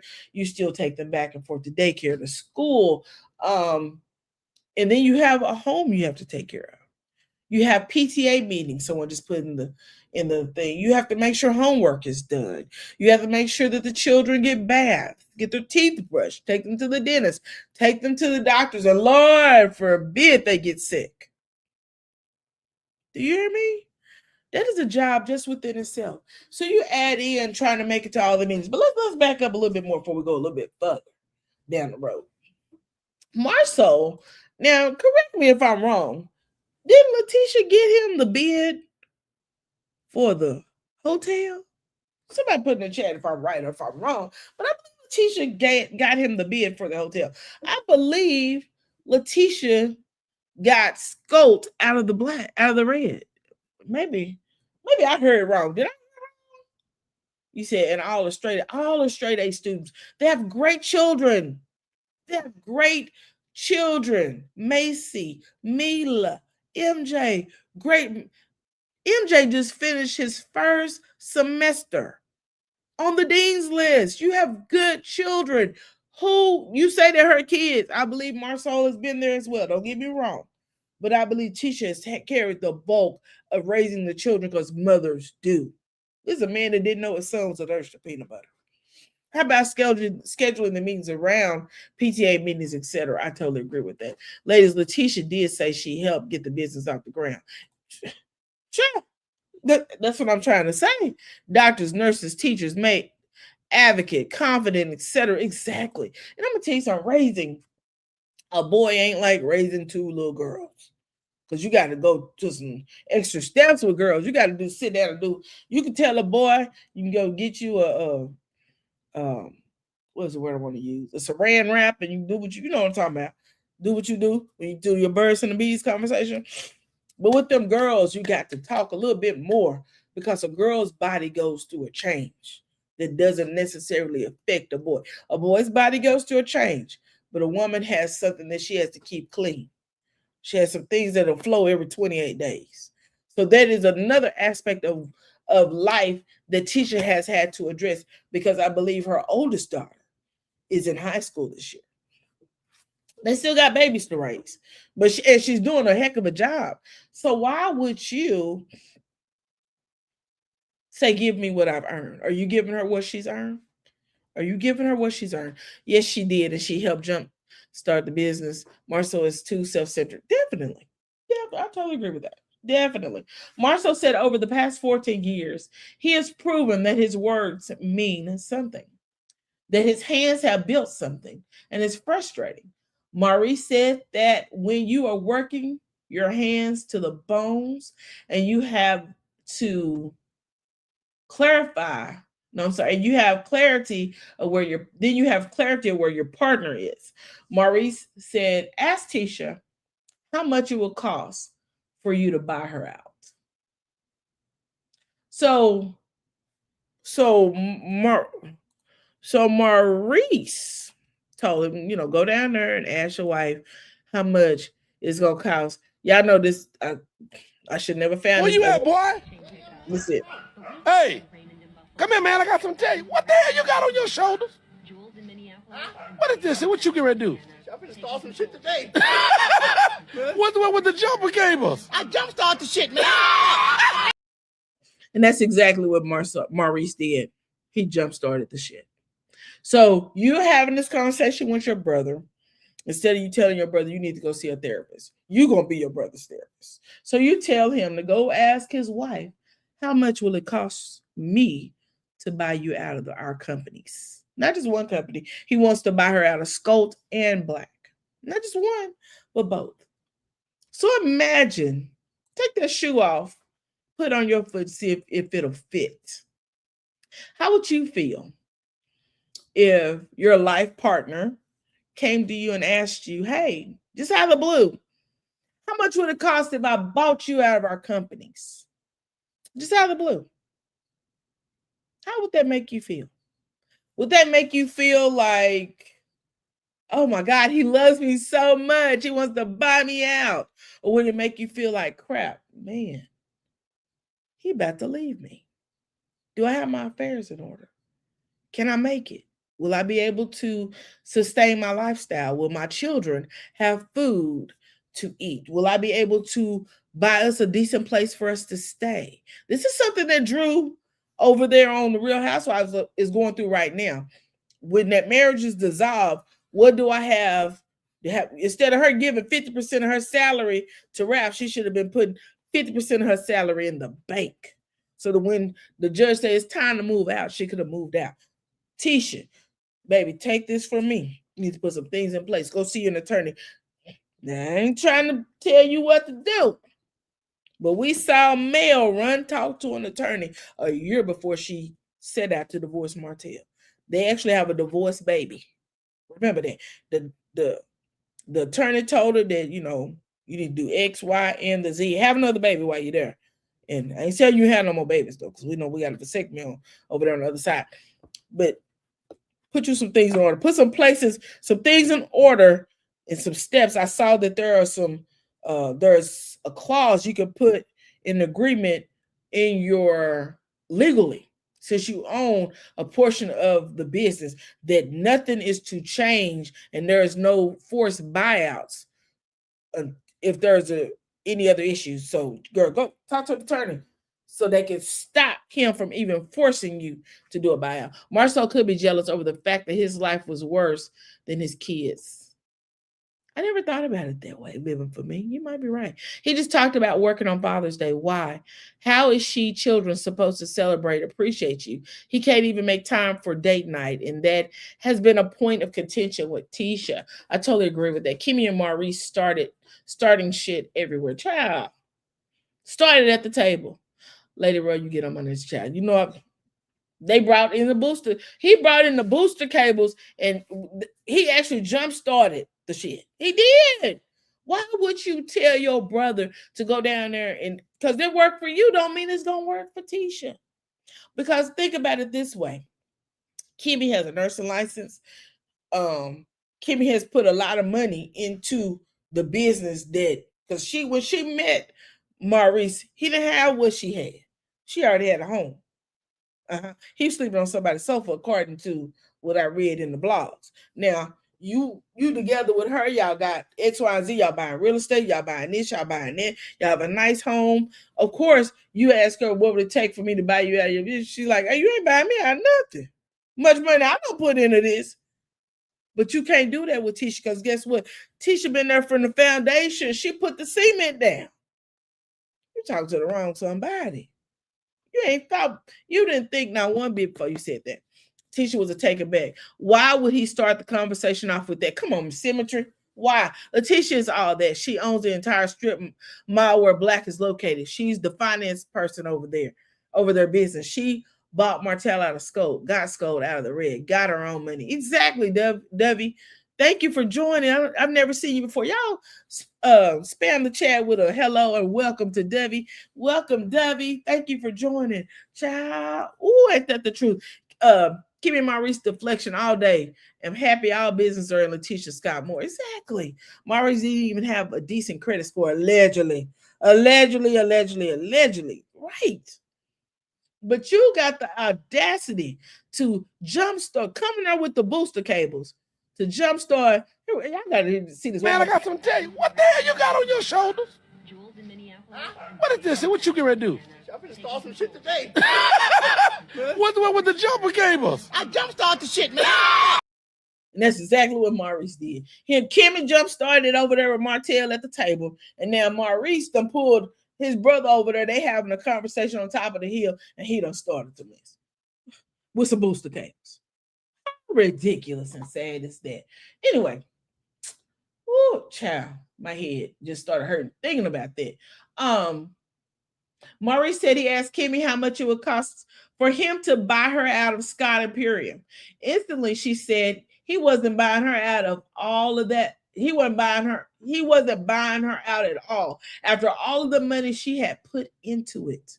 How you gonna buy me out of something that I done put my hard work and money into it? I done put some of my 6-figure salary in here. I done put some of my savings in here. No, sir, I buy you out for you buy me out. All right. Child, instantly, like I said, she said he wasn't buying her out. Marceau said he's going to ask Tisha how much it would cost to buy her out of Scope and Black. And then he is going to ask her if she thinks she had contributed that amount. Hell yeah, she contributed. I'm going to tell you how she contributed. She is actually one of the bigger part of the cast members because regardless of the men being paid for being on the show, the women actually are the boost of the show. They are the boost. Child, no ma'am. Notice Marceau said, I'm not talking about divorce. Tisha told him seasons ago, I would take you for everything you got, every penny, every nickel, even that hair on that you missing on your head, mother sucker. Ooh, child. When I say he grinded my gears on this one, he grinded my gears. Anyway, let's move forward. Maurice then asked, how much do you think that I put in that you can open up and have a conversation about value and the needs about where they are in life? This is what the sucker who done went down there with the booster cables. Look. Yeah, you got on your shoulders. What is this? What you gonna do? I'm gonna start some shit today. What's the one with the jumper cables? I jumpstart the shit, man. So he decided he would tell him, well, ask her what she think the value of it is, and that could open up you to have a conversation. But you weren't talking to Kimmy, you talking to Letitia Scott. I don't know why these men think they married to the same women. The Scott brothers are trouble. They trouble on every single hand. Now, I want to back up a little bit. Now, he said he wants to buy her out of Scout and Black. Now, I remember when they bought the strip mall to put Black in and started building out Black, and of course, Marceau doing the work, but Tisha brain behind the forces to get Black up and going. She remembered she wanted to hire a general manager, and he wanted to hire Jalen. I believe they both agreed eventually to hire Jalen to work as the general manager of Black after he got out of college. So I really believe that Marceau is undermining Tisha's credit and what she has done for this for his companies. Also, let's go on back to the Combat Group. Remember, the Combat Group was about to buy, was it 27 acres? I think it was 27 acres. And the Holtz, Melanie and Martell, had went down to the bank and they had applied for a loan. They put their names on it for the loan. But when it was time for the Scotts to go and apply, only Tisha and Kimmy went, not Maurice and Marceau. Just let that sit on top of your head while we talk about this a little bit more. And we're going to talk about why these men ain't sorry, Lord, forgive me, Sunday. I believe that Kimmy and Tisha is more powerful than they think. I totally agree. I really wish Tisha knew her value. It's to me, I feel like she's living beneath her privilege. She's not really living up to who she really is. Tisha is that girl, and she's allowed circumstances and things to make her feel like she is inferior when she is superior to what is going on around her. But we're going to get on into it. Anyway, next day we see Destiny dropping off Will at Ken's cabin, and Ken asked Will if he and Destiny was coming back from their morning rendezvous. Chat, I don't know why. Ken acts like he has a hard on for Destiny and Will to get together. Because this is like the fourth or fifth time he's asked them, are they together? Or y'all what how y'all gonna do something? What you gonna do? You gonna get on together? What you gonna do? They was at that dinner with them at the double date. It was a constant, oh, what you gonna do? Y'all gonna talk? Y'all dating? Y'all ever gonna do this again? No, what's a little child? Shut up. You see, I totally agree. Low self-esteem. Tisha, you are the girl. You are the girl. You are the girl. Don't let no man, no raggedy, bald-headed man tell you that you need to know what your worth is. You got to find your worth, baby. I'm going to Huntsville, and we're going to find Letitia's worth and her value. Because I don't know if he buried it in the ground up there or chiseled in one of them rocks. But we got to go get her value back. Because, child, they're trying to take it from her. Anywho, y'all, let's move forward. Will said, no, dude. Her cabin is on top of mine, so she just dropped me off. And then we see Destiny backing up in the golf cart, and she actually hit something. I think she must hit like a trash can or something. Anyway, Destiny's laughing in the mid. Will asked her, are you okay? And she said, oops, I'm good. Another cute little spot. When I say Destiny was the comic relief, baby, between her grabbing Martell's hoodie on his jacket, trying to ring him in from acting a fool, and then her back in that golf cart up into something, child. She was comic relief that we really needed. I got a good laugh out of that. Will said that he was scared on the way over there with Destiny driving, and Ken said, you can't let women drive, man. Will asked Ken, how did it go last night? And Ken said they got some good sleep. And I thought to myself, where's Trisha? But I guess she was still resting. Ken said it's been relaxing for him being at those cabins. And then Ken said the fresh air, it just all was really relaxing. And Will responds that this is what a retreat is for. And Ken said it has definitely done what it was supposed to do. Ken said as much as he's gotten to know everybody, he still feels like the new guy here. And it feels good to have Will here, somebody he can be comfortable with, comfortable being around, and have someone to talk to. He said after yesterday, they have a lot to talk about. Will came over with jumper cables, as I said, to jump off the base. He did this too. This is Will. This is Will, y'all. What the hell you got on your shoulders? What is this? What you getting ready to do? I'm finna start some shit today. What's with the jumper cables? I jumpstart the shit, man. That's what Will came over there to do. Anyway, let's get on into it. He asked Ken what did he think about the Scots trying to tell him how to feel about the issues between him and Trisha. Will said he was like, damn, let him feel how he feel. Ken said he was like, they want me to be upset about Trisha possibly going to see another guy. Will said he thinks they want him to react the way that they will react. Will said, honestly, they probably wouldn't react that way at all. And Ken said they probably would just cry. Will then said, I'm pretty sure if either one of their wives would have spun a block, they would be out like they wouldn't be out like they claimed they would. Y'all heard that? If any of the Scott women spun a block, the Scott men wouldn't be out like they, there's some money tied up in there. They're just doing a whole lot of chit-chatting and bang, bang, bang, running their mouth. Anyway, Ken said, no, they wouldn't leave. And I said, Ken ain't mad because he doing the exact same thing Trisha was doing. The exact same thing. That's why he ain't mad. That's why he ain't tripping. That's why he ain't throwing nothing. That's why he ain't having a fit. He was doing. He was spitting. When Trisha was spinning the block, he was spinning the block. He was spinning the blocks together at the same damn time. Anyway, Ken said it sounds real good to say what you would do in a situation that you've never been through. Have they not been through it? Anyway, well, Will said it will make you eat those words. Life will do that. Will asked about Trisha, and Ken said she was beginning to understand some of the things that he had already told her. Ken asked Will if he looks into the future and does it look like he'll stick around. And Ken responded with, it's a touchy situation right now. And Ken said he is getting to the age of what is best. And sometimes what is best for us may not be what we want. And I totally agree with that. I totally agree with that. You see, I couldn't date Will. He seems to want things his way. Girl, I'm going to tell you what I think of Will. I think Will is a chauvinist pig. I think he's a male, allegedly, chauvinist pig. I think when I saw the ring on the index finger that was above the knuckle, it told me everything I need to know about him. And I didn't need to know anything else after that. You can take from that what you will. I totally didn't need to know anything else about Will after seeing that. What was that? Will asked Trisha and Ken. He asked about Trisha and Ken. I'm sorry, no, I was already at that. What was that?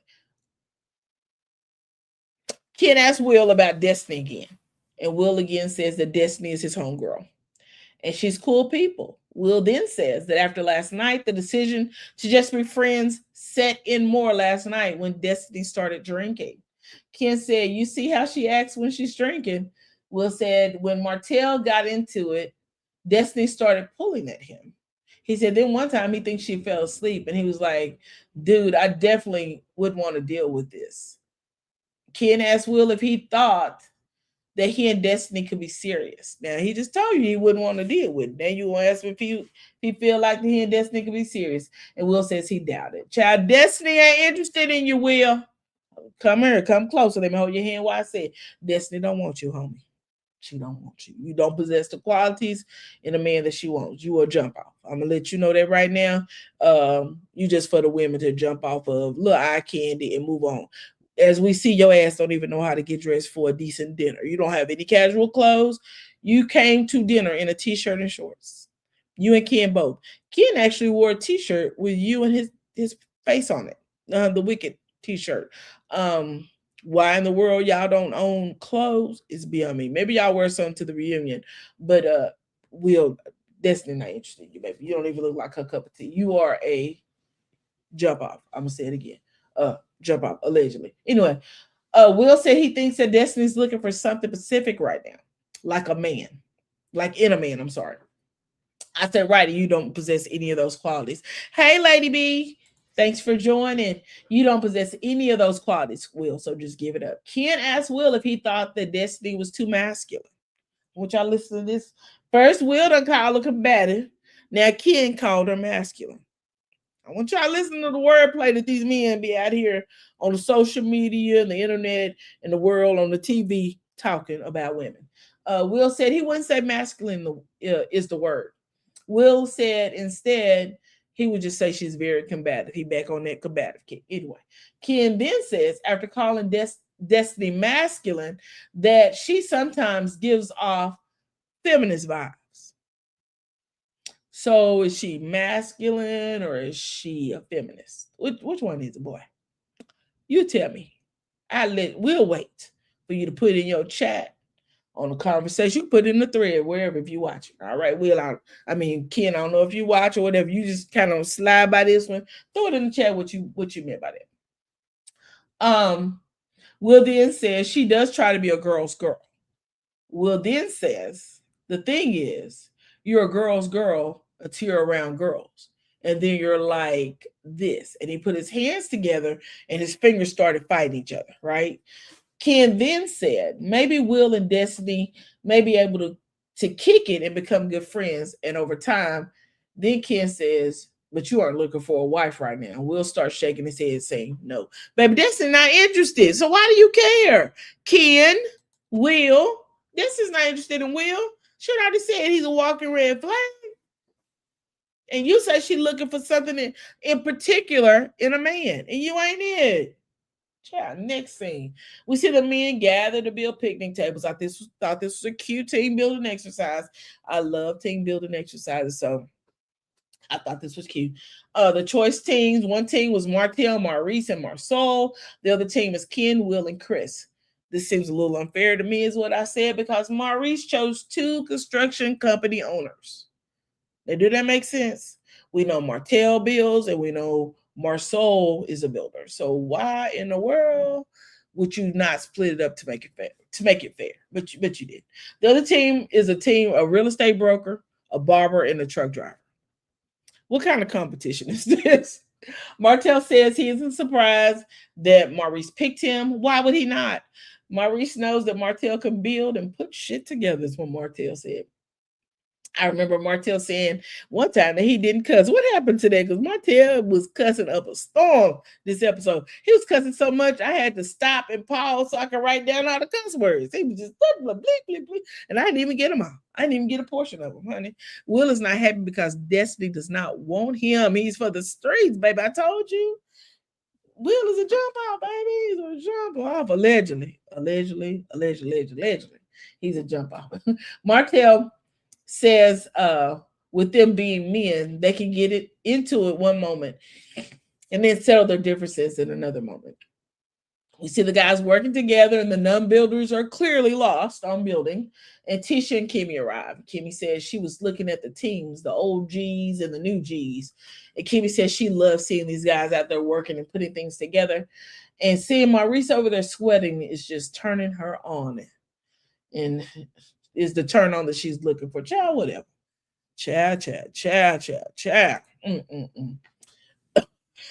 Kimmy says, I'm sorry, I said that. The non-builders tell the ladies they have a seat because they're done building their stuff. And we see Tisha standing on the table, dancing, and Kimmy jumping up and down.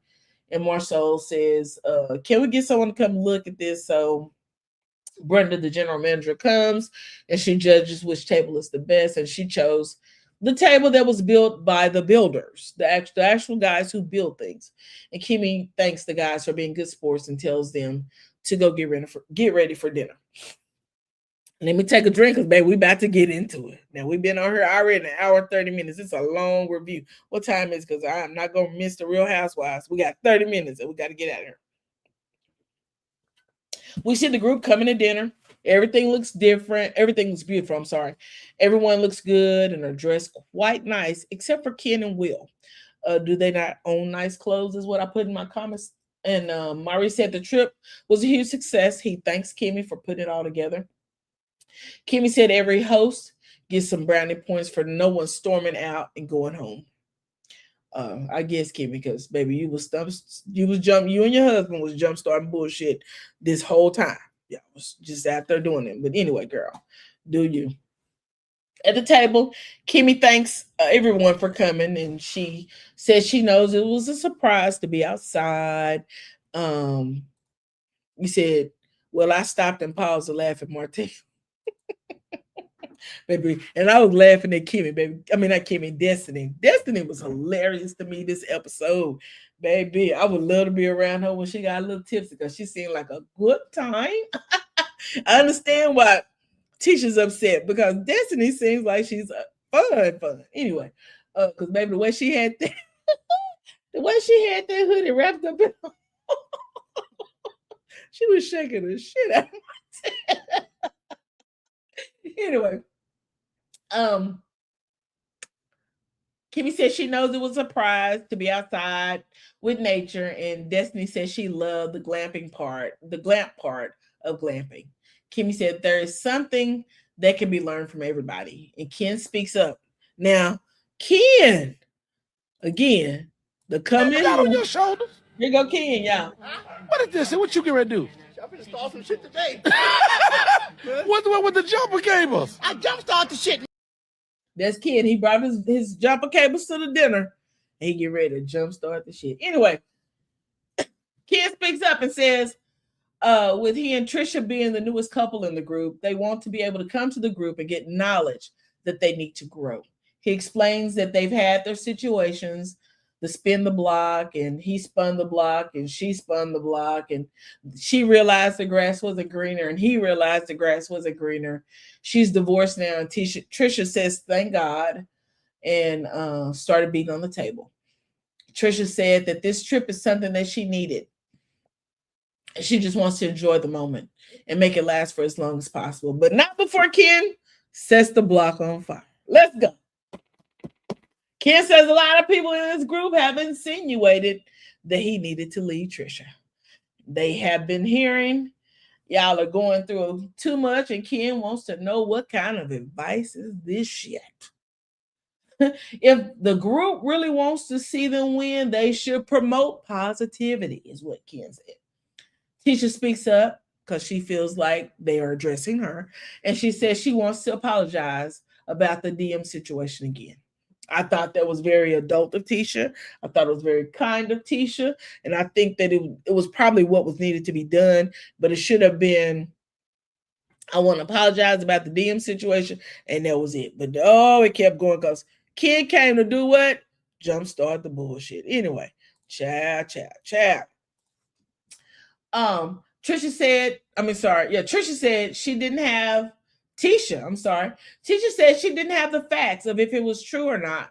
And the conversation with Trisha was a girlfriend conversation. And we do know that when Tisha actually said it to Trisha, she didn't say it to be mean. She was actually thought she was having a conversation with a friend. And she said she's going to speak the truth to Trisha because it was a girlfriend conversation.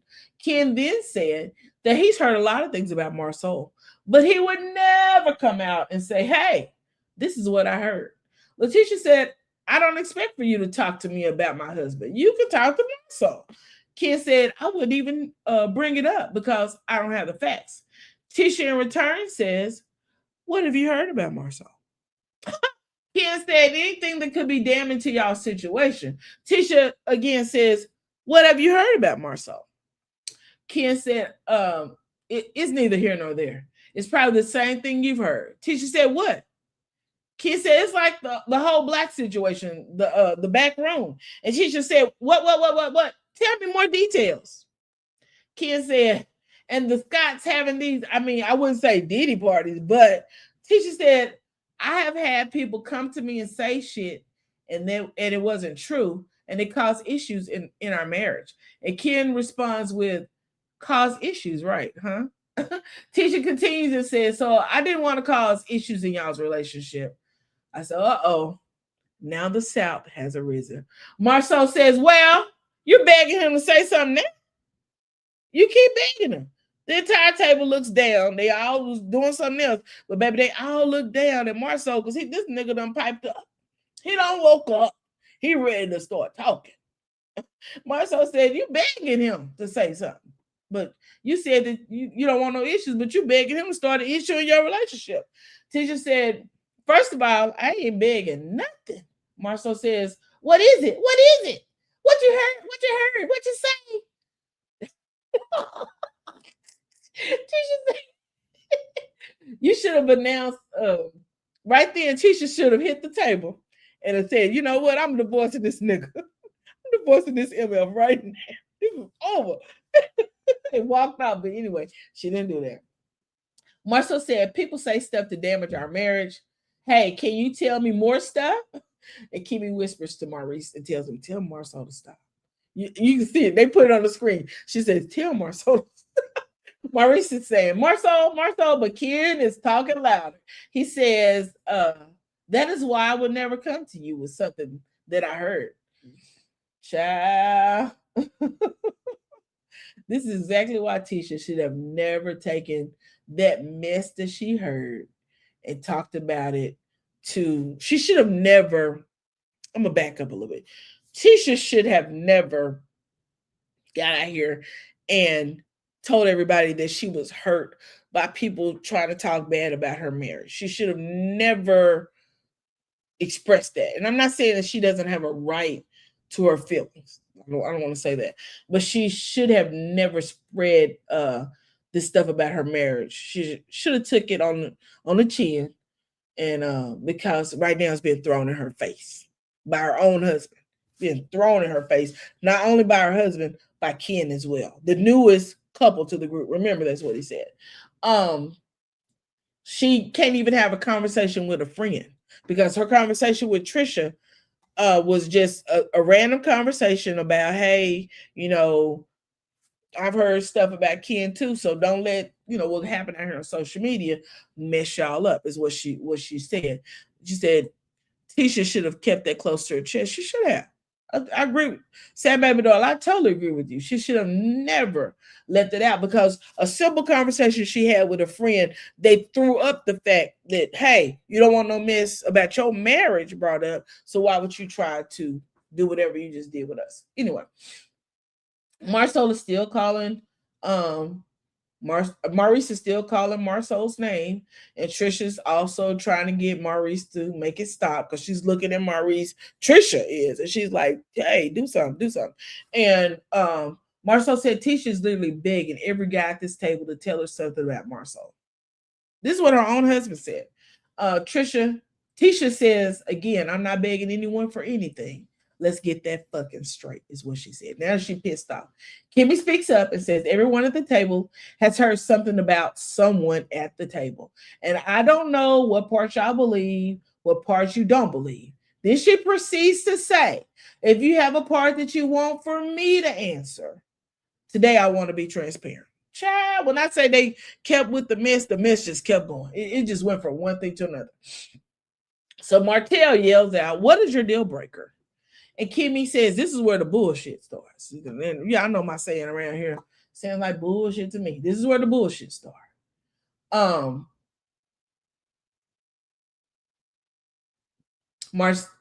Kimmy said originally it was infidelity. Now, after watching some of the divorces and what it does to the children and things, she would like to believe that her marriage could withstand infidelity. Okay, girl. Martell says that he loves that she's being transparent and honest about that. And he thinks that she should put that out. Why? Why, Martell? Anyway, Martell says, "I might accept this and I might not." Kimmy says in the confessional that she thinks that marriage is a commitment and she don't ever intend on throwing her commitment away. Girl, bye. Girl, bye. Maurice said in the confessional that Martell always thinks about tearing down marriages, but he thinks about building them up, and he wants to be there for Kimmy forever. Kimmy said deal breakers are for deal breakers, and Martell then asked Letitia, "What is your deal breaker?"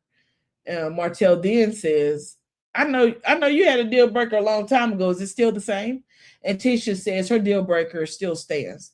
Martell says, "What was it?" Tisha says, "You were there. You know what it is."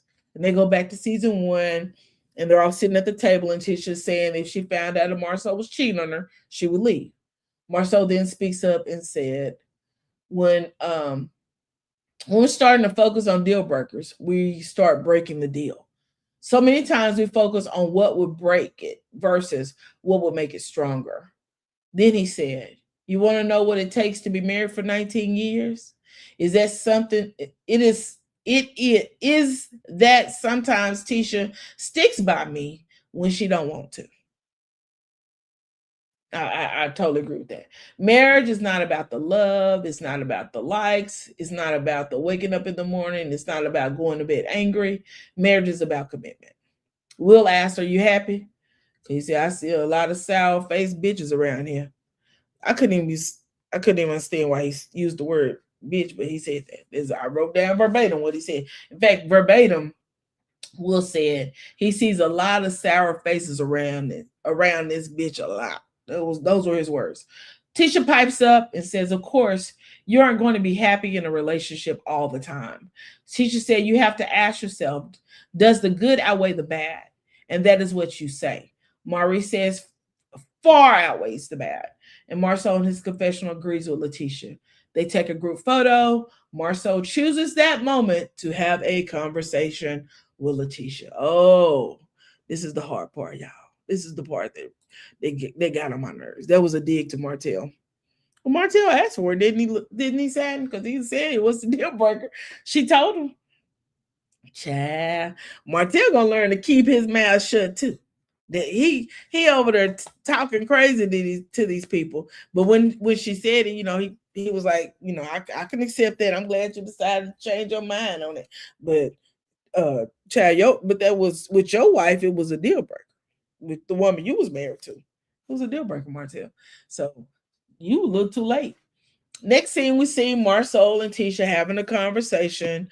They walk off to a spot where it's just the two of them. They have a glass of wine in their hands. There's a campfire going. Beautiful little setting. Seats are kind of low, so they sit down. You're both a moan, honey. That's how you know age is. Them 40s is creeping up in there. Them soon to be 50s. Kimmy told him before he asked, right? He asked, and then Kimmy told him. Yeah, he asked her. She said, "Is there something y'all want to know? I want to be transparent right now in the moment." And Martell said, "What's the deal breaker?" So he asked, and asking you shall receive. Press down, shaking together, running over. And that's what she gave him. Nick, Marceau said he's loving the fact that this place seems to be the place of resolve. Marceau said that he wants to make sure that they are on the right path. And then he says to Letitia, "What will it cost for me to buy you out of our businesses?" Tisha said, "Why are you asking me that?" And Marceau says, "Because where do you see your value?" When I tell you he done went and took everything his brother said and didn't transcribe it in the right way. Oh my goodness. Marceau, child, you ain't as smart as you think you are. Anyway, teacher said, "Excuse me? Is this a real question?" And Marceau repeats it. He said, "What will it cost for me to buy you out of our businesses?" Marceau said, "I'm just asking." Teacher said, "Why are you asking me that?" Marceau said, "Because where do you see your value?"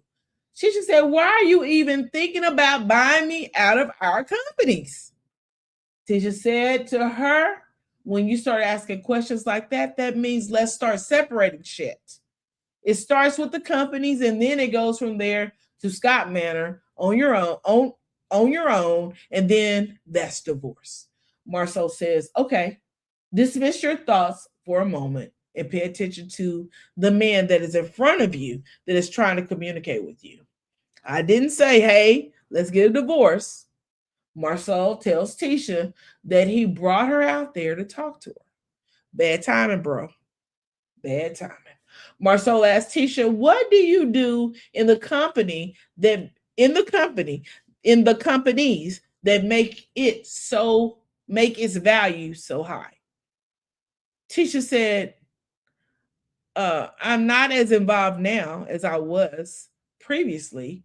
I was involved a lot in the beginning of the company to help build it to where it is today. But now you have your team and you've been pushing me out." But you notice that when he said that, he kind of like stopped her from talking. Like he kind of cut her off. Tisha said, "When I try to do things, you tell me, hey, so and so got this, or such got this." I said, so he isn't even trying to work with Tisha. Not at all. Marcel pipes up and says, I'm trying to work with you. And Tisha says, but you're not. Marcel said he feels alone in this business. And because they are married and in business together, he feels alone in that as well. So he feels alone in his marriage and he feels alone in his business. Marcel said he told Tisha years ago that he felt alone in this. And they play a clip of Marcel telling Tisha that he feels lonely. Marcel wants Tisha to acknowledge his sacrifices, even when the things they have planned for each other isn't getting done. Now, you can't plan something for me and it not be done, but I'm supposed to acknowledge your sacrifice. To me, you're not sacrificing. You're doing what you're supposed to do, a job. That's you're supposed to do your job, and I don't know if you want applause from over here, like babysitting your kids. I don't get it. I don't get it. You said that part about the divorced kids. Yeah, and when she sad baby doll, when Kimmy mentioned the divorce, she actually was pointing at Martell. She said, I've learned through watching divorce and what the children go through. I don't think she was being shady. She was actually having a banter with Marcel because he was agreeing. Martell, I'm sorry, because Martell was agreeing. He was shaking his head, yes, during that conversation. I don't think it was that. They really were having a great conversation. Marcel acts like he doesn't want to be with Tisha. Whether or not he does, he sure acts like it. I agree. Don't bring that ish to me after I've enjoyed a few glasses of wine either. Come on now. And my speech is a little slurred. Because regardless of what anybody says, Tisha's speech was slurred. She was, I ain't gonna say she was tipsy. I ain't gonna say she was drunk, but her speech was slurred. In fact, let me see if I can pull that up so we can. I keep saying that I need to be moving on because I want to be done before Real Housewives come on. So I'm giving myself a few minutes. Child, give me a second. Let me close this up a little bit. Move this over here to this window. Come on. Come with me. Thank you. Come with me. Hail Mary.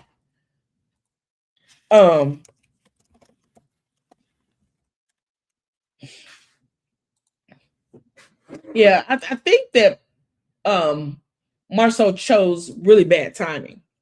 Real bad timing when it came down to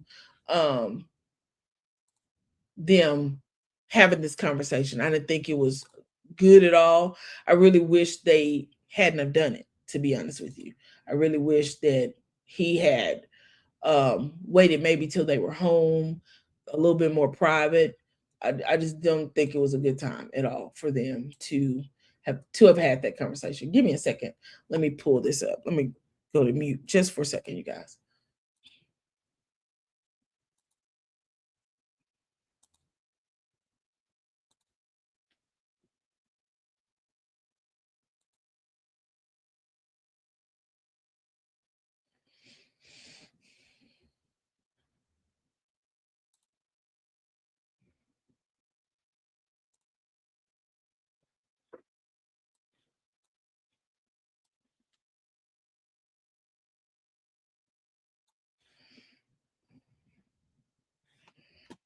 All right, y'all there? Hopefully y'all can hear this. Let me cut it up.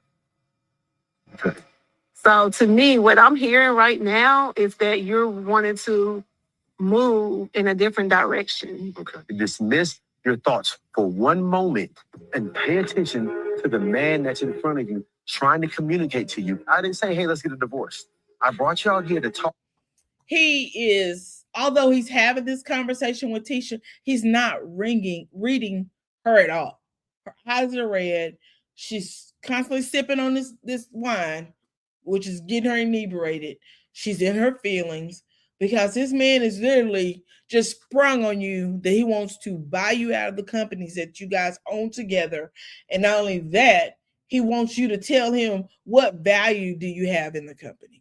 This is not the first time she has talked to him about shutting her out. It's not. And the thing is, it probably will not be the last with his behaviors. To you about exactly what I'm thinking. What do you do in the companies that you can say that it's valued so high? I'm not as involved. I was more involved in the beginning of the company to help build it to where it's at today. She's now trying to explain to him why she still has a right to own part of the company. Now, I don't think you could go as the man who owns, I'm just gonna throw out something in the word, General Motors. If if you ain't out here, you 100 years old, but you ain't out here being active in the company anymore. Why in the world do you think you still have a right to own this business? What is the value you have in it? You know what he gonna say? I started this mother sucker. That's the value I have. I put my blood, sweat, and tears into this mother sucker. That's the value I have. I put the money and the capital up. That's the value I have. And I really hate the fact that he got Tisha off and she was drinking and she wasn't able to quickly snap it back on into it. Thank you, Symmetry, for saying that you can hear it. Let's listen a little bit more. But now you have your team and you've been pushing me up. When I try to do things, you're like, well, no, such and such got this. So you're not even trying to work with me. So when she tries to help him, he tells her, oh, we already got somebody on it. He's already created a team with that Letitia, but he's using this as an excuse to come to her with the bullshit. No, I am trying to work. You're not, though. I feel alone in this business. And because we're in business together and married, I feel alone in that. I remember telling you. And I don't want to discredit Marceau, right? Like I said, in relationships and in marriages, sometimes people feel like they are the ones putting in all the work. And in actuality, both parties are putting in probably the same amount of work or more on one part or the other. And it's primarily just based on what you do. She's taking care of the children, going to PTA meetings, getting the children back and forth, soccer practice, track team, volleyball, basketball, so on and so forth. And so you want to discredit what she does because maybe you don't know all of what she's doing. And maybe she doesn't know all of what you're doing. I don't think she can get out here with a hammer and nails. Maybe she could do some contracts, so on and so forth. But she says, when I have offered to help you, you tell me someone's already doing it. Years ago, I was like, hey, I feel alone in this. The actual state of being. When I wake up, they go back to a scene from probably season 3 or 2. Tisha looks very young. Her face is very slim. So this is a very old scene. In the morning, I go to the gym. I'm by myself. When I go to work, I'm by myself. When I talk on the phone, I'm by myself. When I fly to Houston, I'm by myself. When I come home, when I go to the gym, I'm by myself. When I talk on the phone, I'm by myself. Who's supposed to talk on the phone with you, and who's supposed to go to the gym with you? My husband goes to the gym every day. He goes by himself. I'm sorry. Hey, LaShonda. You said Tisha has said that Marcel barely be at home, so he be distancing on purpose. Tisha can't be the only one fighting for the marriage. Come on now. You're preaching to the choir. Amen. Amen. Pass the offering plate again for LaShonda. Because, child, ain't no way. Ain't no way she could be the only one fighting for this marriage, and he out here saying he's lonely. If you lonely, it's because you want to be lonely. When you're at events and stuff like that, I'm by myself. So don't ask me why I feel lonely when 99% of the time I'm alone. And you were like, oh, well, you feeling lonely? That's going to start you to cheat. And I said, I feel alone, not lonely. What is the difference between alone and lonely? What is the difference? An A? What is the difference but an A? Amen? An A. That's it. That's it. Yes, welcome, LaShonda. Please, welcome. Come, please hit the thumbs up button. If you're not subscribed, please subscribe. I'm trying to grow this channel. You said I could be wrong. I think somebody is giving Marcel a little attention, and Marcel's feeling himself, in my opinion. Rachel, that's one way to look at it. That's one thing that might be true. I don't know. I don't know. Could be. I'm gonna tell you something. When men start cheating, sometimes they push the good thing away. But I guarantee you one thing: the grass ain't green on that other side. What you bet? What you want to bet when it comes down to losing everything you have because this lady owns the majority of the shares in your company? I don't think it would be worth it in the end to lose her. See me wake up in the morning. When you see it's raining, but I'm still out there. When you see it's 95, 107 degrees, but I'm still out there. When you see me on Father's Day. This man said, when you see me raining and I'm out there and you see me on Father's Day, why are you out working on Father's Day? That sounds like a choice to me. But here's the thing. You out here working in the rain and so on and so forth. But what is Letitia doing that you don't do? What is Letitia doing for the family? I'm gonna tell you, I watched Bell Collector Birmingham reunion, and it was something that Stormy still said about Courtney, baby, that weighed on me, and it made me think. She said every day Courtney takes Chase to school. Every day he makes sure Chase takes a bath. She said, and that is what it means to have a bond and a connection and to be a partnership. That's what she said. She said, I couldn't eat without Courtney. You got to think about that when you're in relationships with your significant other. Chad, I don't know what Martell thinking, because I guarantee you there are tasks and there are things that Letitia do that Marsol cannot do. I guarantee you there are things and there are tasks that she does that he cannot, probably wouldn't even be able to handle it and be confused. Just like if she tried to go out and build a house, I'm sure she would be confused. If you switch roles for the day, I guarantee you both of them will be lost. I guarantee you. In the rain, working, is that somebody sacrificing to get this stuff done. And she's sacrificing to raise them 3 babies that you helped create while you go out there and work. Now, don't get me started quoting the Bible. Now, stop it, Marcel. And so when you get frustrated at me for not getting your stuff done first, I'm like, well, what do you think I was doing? What are you doing?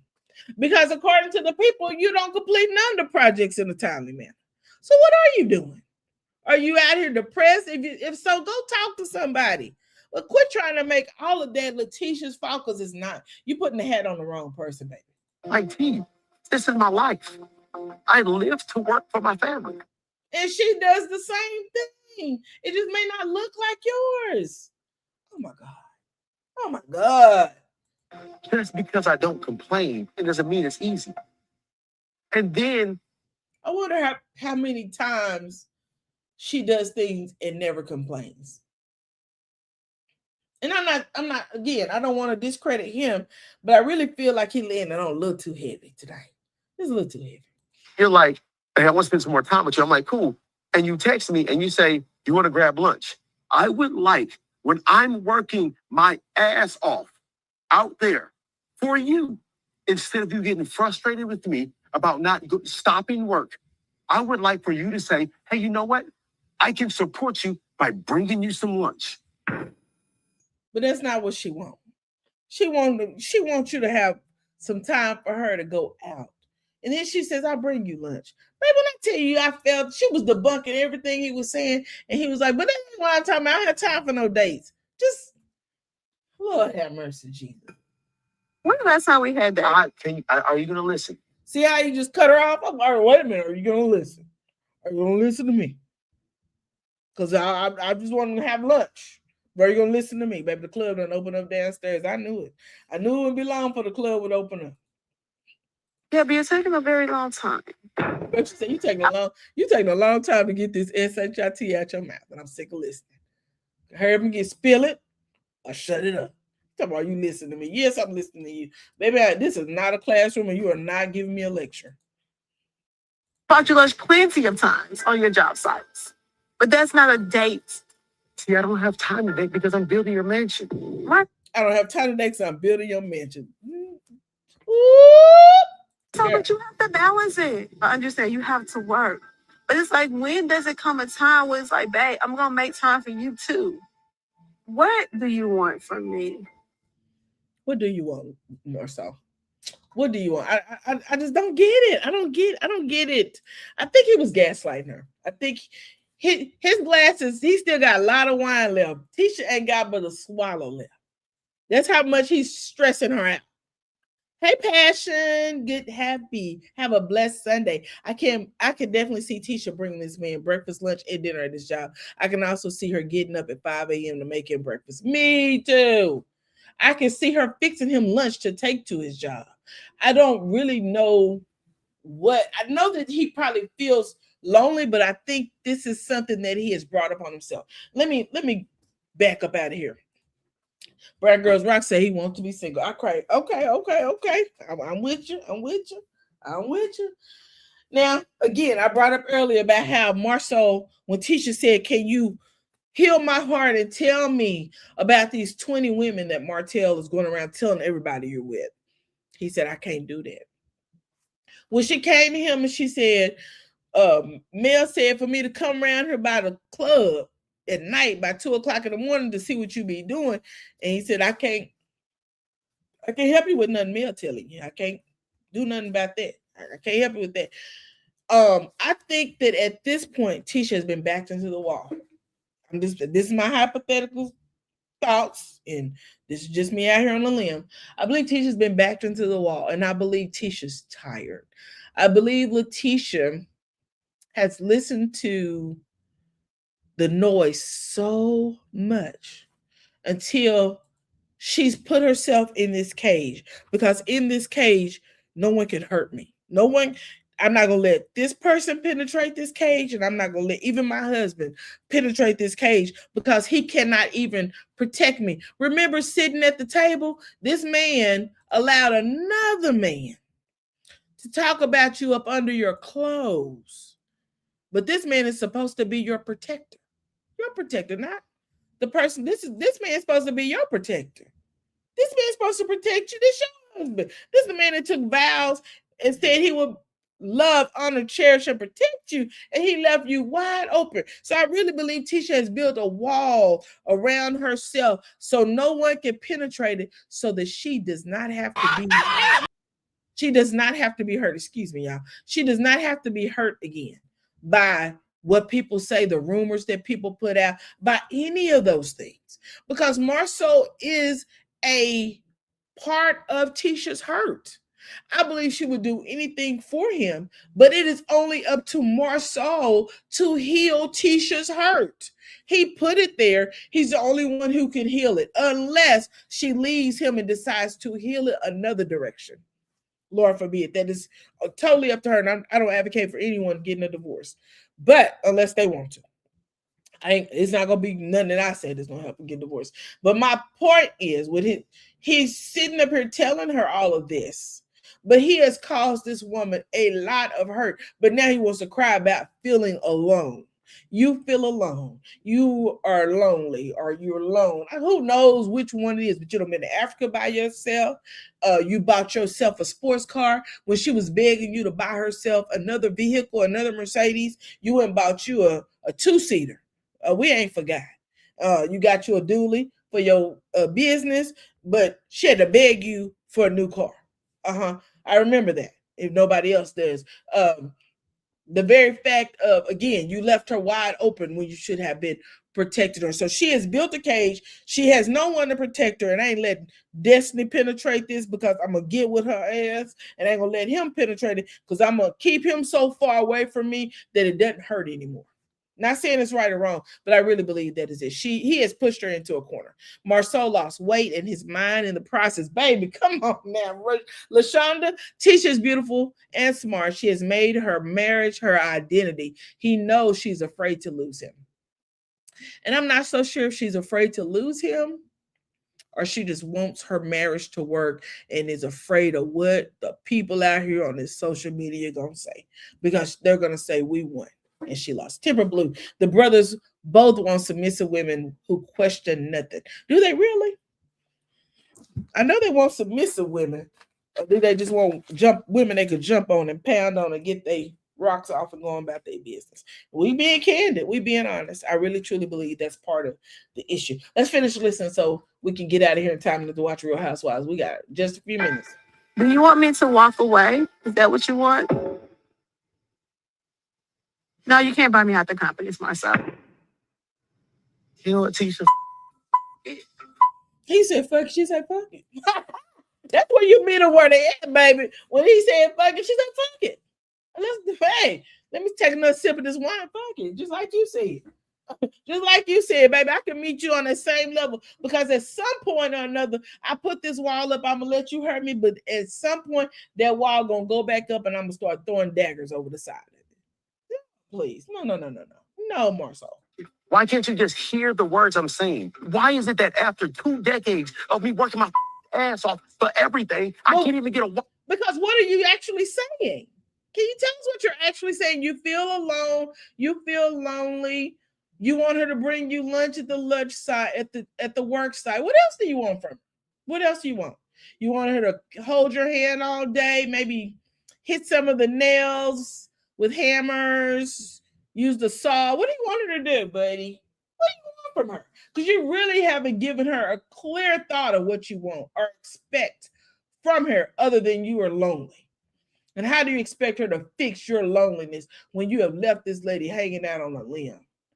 You've literally left her out here looking like a fool in the public for seasons. And you want her to fix your loneliness. Go to hell. I can't even get a wife who I do everything for to even hear the. But are you doing everything for her? In the meantime, you're tearing her down.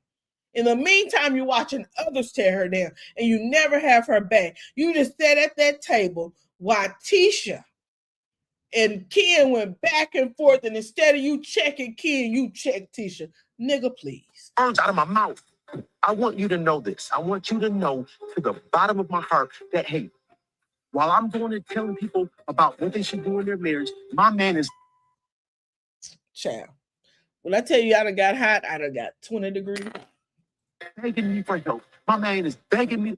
You're not begging her for help. What have you asked her to help you do? Has anybody heard the help? Because I must have missed part of it. Only thing I heard him say was he was lonely. He felt alone in his marriage. He felt alone in his business. He wanted to buy her out. And she should have given him a number. She probably should have let him. Let me give you this number. This is going to be so high you ain't going to be able to get it. But let me give you this number. No. Is he jealous of his wife because she's coming into herself? Could be. Could this be the start of the D discussion? He's playing reverse psychology now. Burgers rock, knock, knock. Let me in, girl. I hear you. Listen to, and I won't listen to the man who's dedicated his life to me. I want you to know that because that's exactly how. She's listening to you. You are not telling her anything precise, clearly of what you desire from her, other than you are lonely and you want her to help you do something. I don't know what you want help with that she could help you do. You ain't making no sense. I feel like I am 100%. She can't do nothing about your feelings, buddy. Your feelings are yours. That's why they say my feelings. Child, let me move on. No, I do not have a teammate. And even when I try to communicate to the best. You got a teammate who fight for you harder than you will ever fight for her. This girl out here making herself look like an idiot for you. Ooh, Tisha, you sitting there way too quiet for me because maybe the way I would have been cussing at him, I would have riled up the whole retreat. Maybe they would have been down there with the police, the security guards, everybody, because I would have had some things rolling. Probably him too. I might would have reached in there and pulled out one of them logs and popped him upside the head with it, child. To my knowledge, I simply cannot because I have a wife who says she loves me, but she refuses to listen to me. I'm hurting. She refused to. That's all he keeps saying. He wants her to listen. Listen, I'm hurting, Linda. How can she stop your pain? And you couldn't stop her hurt when she asked you, please tell me about this 20 women. Is it true? And you said, I can't tell you that, Tisha. Tisha, girl, if you don't give him back some of that same ish he been giving you. I have a wife, when I try to talk to her, she's tearing me down saying, why would you say this? Or why would you do this? Instead of actually listening and understanding my. She is literally drying tears while he is dogging her out, which he continues to do on this darn camera, and it pisses me off. It pisses me off every single time. Miss Wanda, you need to deal with this piece of trash. He's speaking to your daughter like she's a bee off the street. He definitely ain't talking to her like she is wife. Definitely. You said, Dovey Moore, be clear. Will is a production plant. Look at who he target, Trisha, Destiny, and Martell. I agree with that. He should have walked away with some really hurt feelings after I was there. He would have, I'm sorry. Well, he would have walked away with some really hurt feelings after I was done with him. Girl, I had to dry my tear. Because when I say looking at her on this screen with this tear rolling down her cheek, messing up her beautiful makeup, because this sucker decided he want to clown her on a retreat. A retreat you go to get refreshed, revived, and renewed, not to be torn down. When has she torn him down? Exactly. I agree with that. Not one time. And then over the time, you're not even listening to my feelings. Who else? They're your feelings, baby. Only you can work on them. You had no heart for her feelings when she asked you about them 20 women. You had no heart for her feelings when she told you that Mel said you be down there to the club at 2 or 3 o'clock in the morning doing all. You had no heart for her feelings when you ran to Africa by yourself. You had no heart for her feelings when Martell was up under her clothes last year talking bad about. You had no heart for this lady been out here fighting for her marriage. She said marriage to you. And looking silly in the process, and you got the audacity to get on the screen and tell us that she is not holding you down. Child. Anyway, hey, Queen Script. Sounds like Marceau is the immature one. It sounds like that to me. Child, it was infuriating, to say the least. And then rubbing my forehead, talking about, let's go. Girl, when he said that, and she said, no, I don't want to go. Baby, the way I would have hit him upside the head with that glass, you better get on. You best to get on from here, because I would have ran you from up there.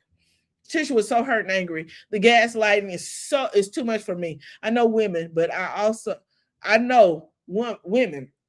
I know woman, but I am so hurt for her. Jesus fix it. I totally agree, Susie. Totally. I would have given him all the space he needs. Child. He would, when I tell you that ride back to Huntsville would have been mute. In fact, I probably would have took me an Uber, because it's only like an hour trip, if that far. She looked shocked and sad, to say the least. Go to hell. Girl, you hear me? I already told him to go to hell once now. Feelings. And he really think he's saying something, because his brother done put that battery in his back and told him to go out there and you tell her, what value do you have? As though she is nothing. She lacks value is pretty much what the brother was saying. I never interfere marriage or suggest a woman to leave, but this dude and the way he was raised, and his brothers is unforgivable. Ain't that much money in the world at all, baby, at all, Susie, at all. Ooh, child. My son. He got the nerves up to be throwing his hands in the air like he does. I don't know where we go. You can't tell me right here this is not an inebriated voice. Oh, she done already took that last sip of wine, baby. She's lit. She feeling good. She's relaxed. And so you really can't even argue with a person who has been drinking wine. You cannot. Even one glass of wine sometimes takes people into relaxed mode. But you're arguing with this woman, and she's like, I don't even know where we go from here. So you take anger, alcohol, and an argument. Who's gonna win? Who's gonna win? From here, I feel like I have done my part. I tried to be involved, but it's like you're pushing me away. He is. I'm gonna say it. I ain't gonna beat around the bush. He is. He playing that game, that mind game with you, girl. Don't play them GI mind tricks with him. And there's only so many times that I can keep trying before I give up and feel like you don't want me around. And that hurts. So many times I can keep trying before I feel like you don't really want me around and I give up. My heart and prayers are going to Tisha. But when I tell you this made my heart go out to Tisha more than ever. I already like Tisha, but this really made me like Tisha the more. And I really believe, I put it in the notes, my thing on Twitter, because y'all follow me over on Twitter. I had to put my hashtag in my post one day. But on Twitter, I actually live chat on Saturday nights during Love and Marriage Huntsville, and I live chat during Real Housewives of Atlanta. I love it. Have a good banter with some people, and me and Feel Good be over there having, I said, a little tug of war, because he loves Tisha, and I like Tisha too. But I also believe one thing is true, is that Letitia has proven herself over and over to Martell, that she loves him, that she wants her marriage to work. She listens to him. When he talks, her voice calms down. She listens to what he says. And for him to be totally disrespecting her in this moment, to me, is just infuriating. It is so hard and hurtful to listen to her cry and to hear him not have anything of resolve. Now, in the next episode, which is the reunion, we hear Destiny say that at Kimmy's barbecue that Marsau, that Tisha told her either it was, I'm gonna have to argue with you or I'm gonna have to divorce Marsau. And I truly believe that. I believe Marsau put a batter in her back and started telling her that Destiny was a bad person and Destiny been with all these men and so on and so forth. And I really believe that's why Letitia and Destiny are really arguing. It's because Marsau has been putting the battery in her back, just like Reese when he put the battery in his back and told him to go over there and ask her them dumb questions. Passion, he was letting her know he was disappointed in her, which was disgusting and disrespectful, and his way of saying he's ready to be divorced. I totally agree with in your opinion, but I totally agree. If this is real, Letitia's going to lost the evening. That's the made you leave ish. Exactly. That's the make you leave ish. That's definitely Destiny was comic relief. I enjoyed Destiny this episode. Good evening, lady. She's speaking everybody. I'm sorry. He's mentally effing with her. Definitely. Yes, thank you. Yes, that's my my actual Twitter. Thank you, Symmetry, for putting it in the live in the chat. Tish needs to get a lawyer and financial advisor, open a trust, and put her injury into what her tomorrow looks like. Oh, Passion. Girl, you preaching now. I ate to the man. Therapy only works if you're willing to do the work. That part, Susie. Them Scott talk breakup too. They take breakup. Them Scots talk breakup too lightly. They do. They definitely. Hope she has a legal consultant no matter what happens. Me too.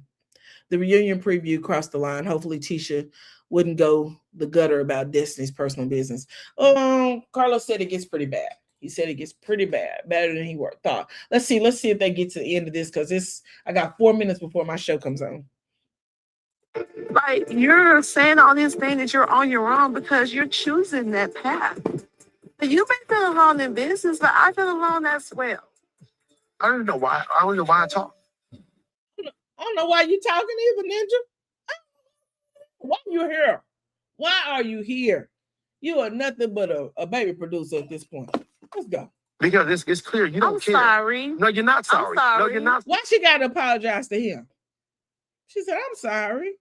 That voice. Oh, Tisha, don't say it. No, you're not sorry. You're paid. I ain't sorry. You're right. I ain't sorry. You sorry, whippersnapper. I'm not sorry. I wish I could say more. That's what she should have been telling you. Patronizing, and you don't give a. Yes, she patronizing you. Good for her. Good for Letitia. Come on, Tisha. Keep sipping that wine. But she taking that last little sip. Keep sipping that wine. This is so up. It is. You know what? No, let's go. No. Let's go. This is so. Then he stands up and tells her, let's go. This man really thinks he controls her. He really thinks he controls her. Yeah, like you just ruined the whole moment. He ruined the whole trip. Not just the moment, he ruined the whole trip. Because you don't wait till the last day to act a fool. Baby, where the car at? Because I'm gone. I see you. Catch your brother on the way back to Huntsville. Because, baby, I got to get home to my girls. I got to get home and take care of some business. I want to go. I made a mistake trying to talk to you. No. She need to spin the block. I don't want to go. Well, I'm about to get back over. Okay. Did dust her forehead. The way I would have thumped him, girl, I would have thumped him so hard he'd still be crying. This is so crazy. I can't even listen to it. He keeps saying, I can't even listen to. She don't even want to listen. He gets to the steps, y'all, and then he says, Marcel, get it together. Marcel, I'm going to let y'all hear it. Maybe I'm just not smart.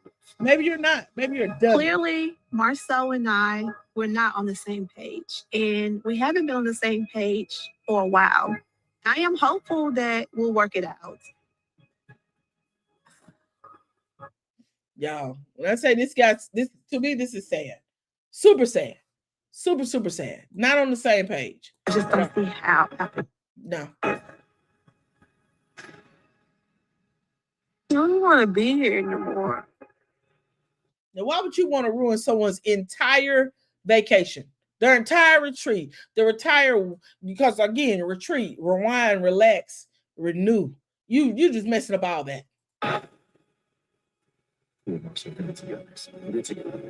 Y'all hear him? He's standing at the steps before he walk up saying, Marcel, get together. Get together. Dude, you talk to yourself?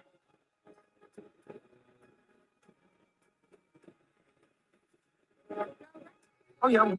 Somebody asked him, you all right? He said, yeah, I'm okay. Child, enough of him. Enough. Be God. I'll whoop his head. That's what I put on Twitter last night. I'll whoop his head, baby. I am sick of him. Your wife said she don't even want to be on vacation anymore because of you. Y'all, we're gonna have to go because it's time for Real Housewives of Atlanta. But y'all, we're gonna continue this conversation down in the comment section, and we're gonna talk about this again tomorrow. If I have to wake up at 5 a.m., we're gonna go live at 6 and talk about this mess, child. Because it's a mess. He talks to hear himself, and that's it. That's all. I agree with that. I would have laughed at him. And part of me thinks that Tisha gives him hell off camera, rightfully so, and he brings it to camera to embarrass her. Ooh, Symmetry, you might be right. You might be right. Because when on camera, she's super submissive to him. Super. You say they ain't even in the same book at all. It's 8 p.m., ladies. Yes, Susie. I'll talk to you guys later. Meet me over there on the Bravo and in the Twitter fear. I'll be on Twitter. I'm under Scooby-Doo. No, I'm not. Scrappy Doo is my handle on Twitter. I'll see you in Twitter. Hashtag RHOA, and you'll see me on Twitter. All right. If no one told you today they love you, I love you, and there's nothing you can do about it. Bye-bye.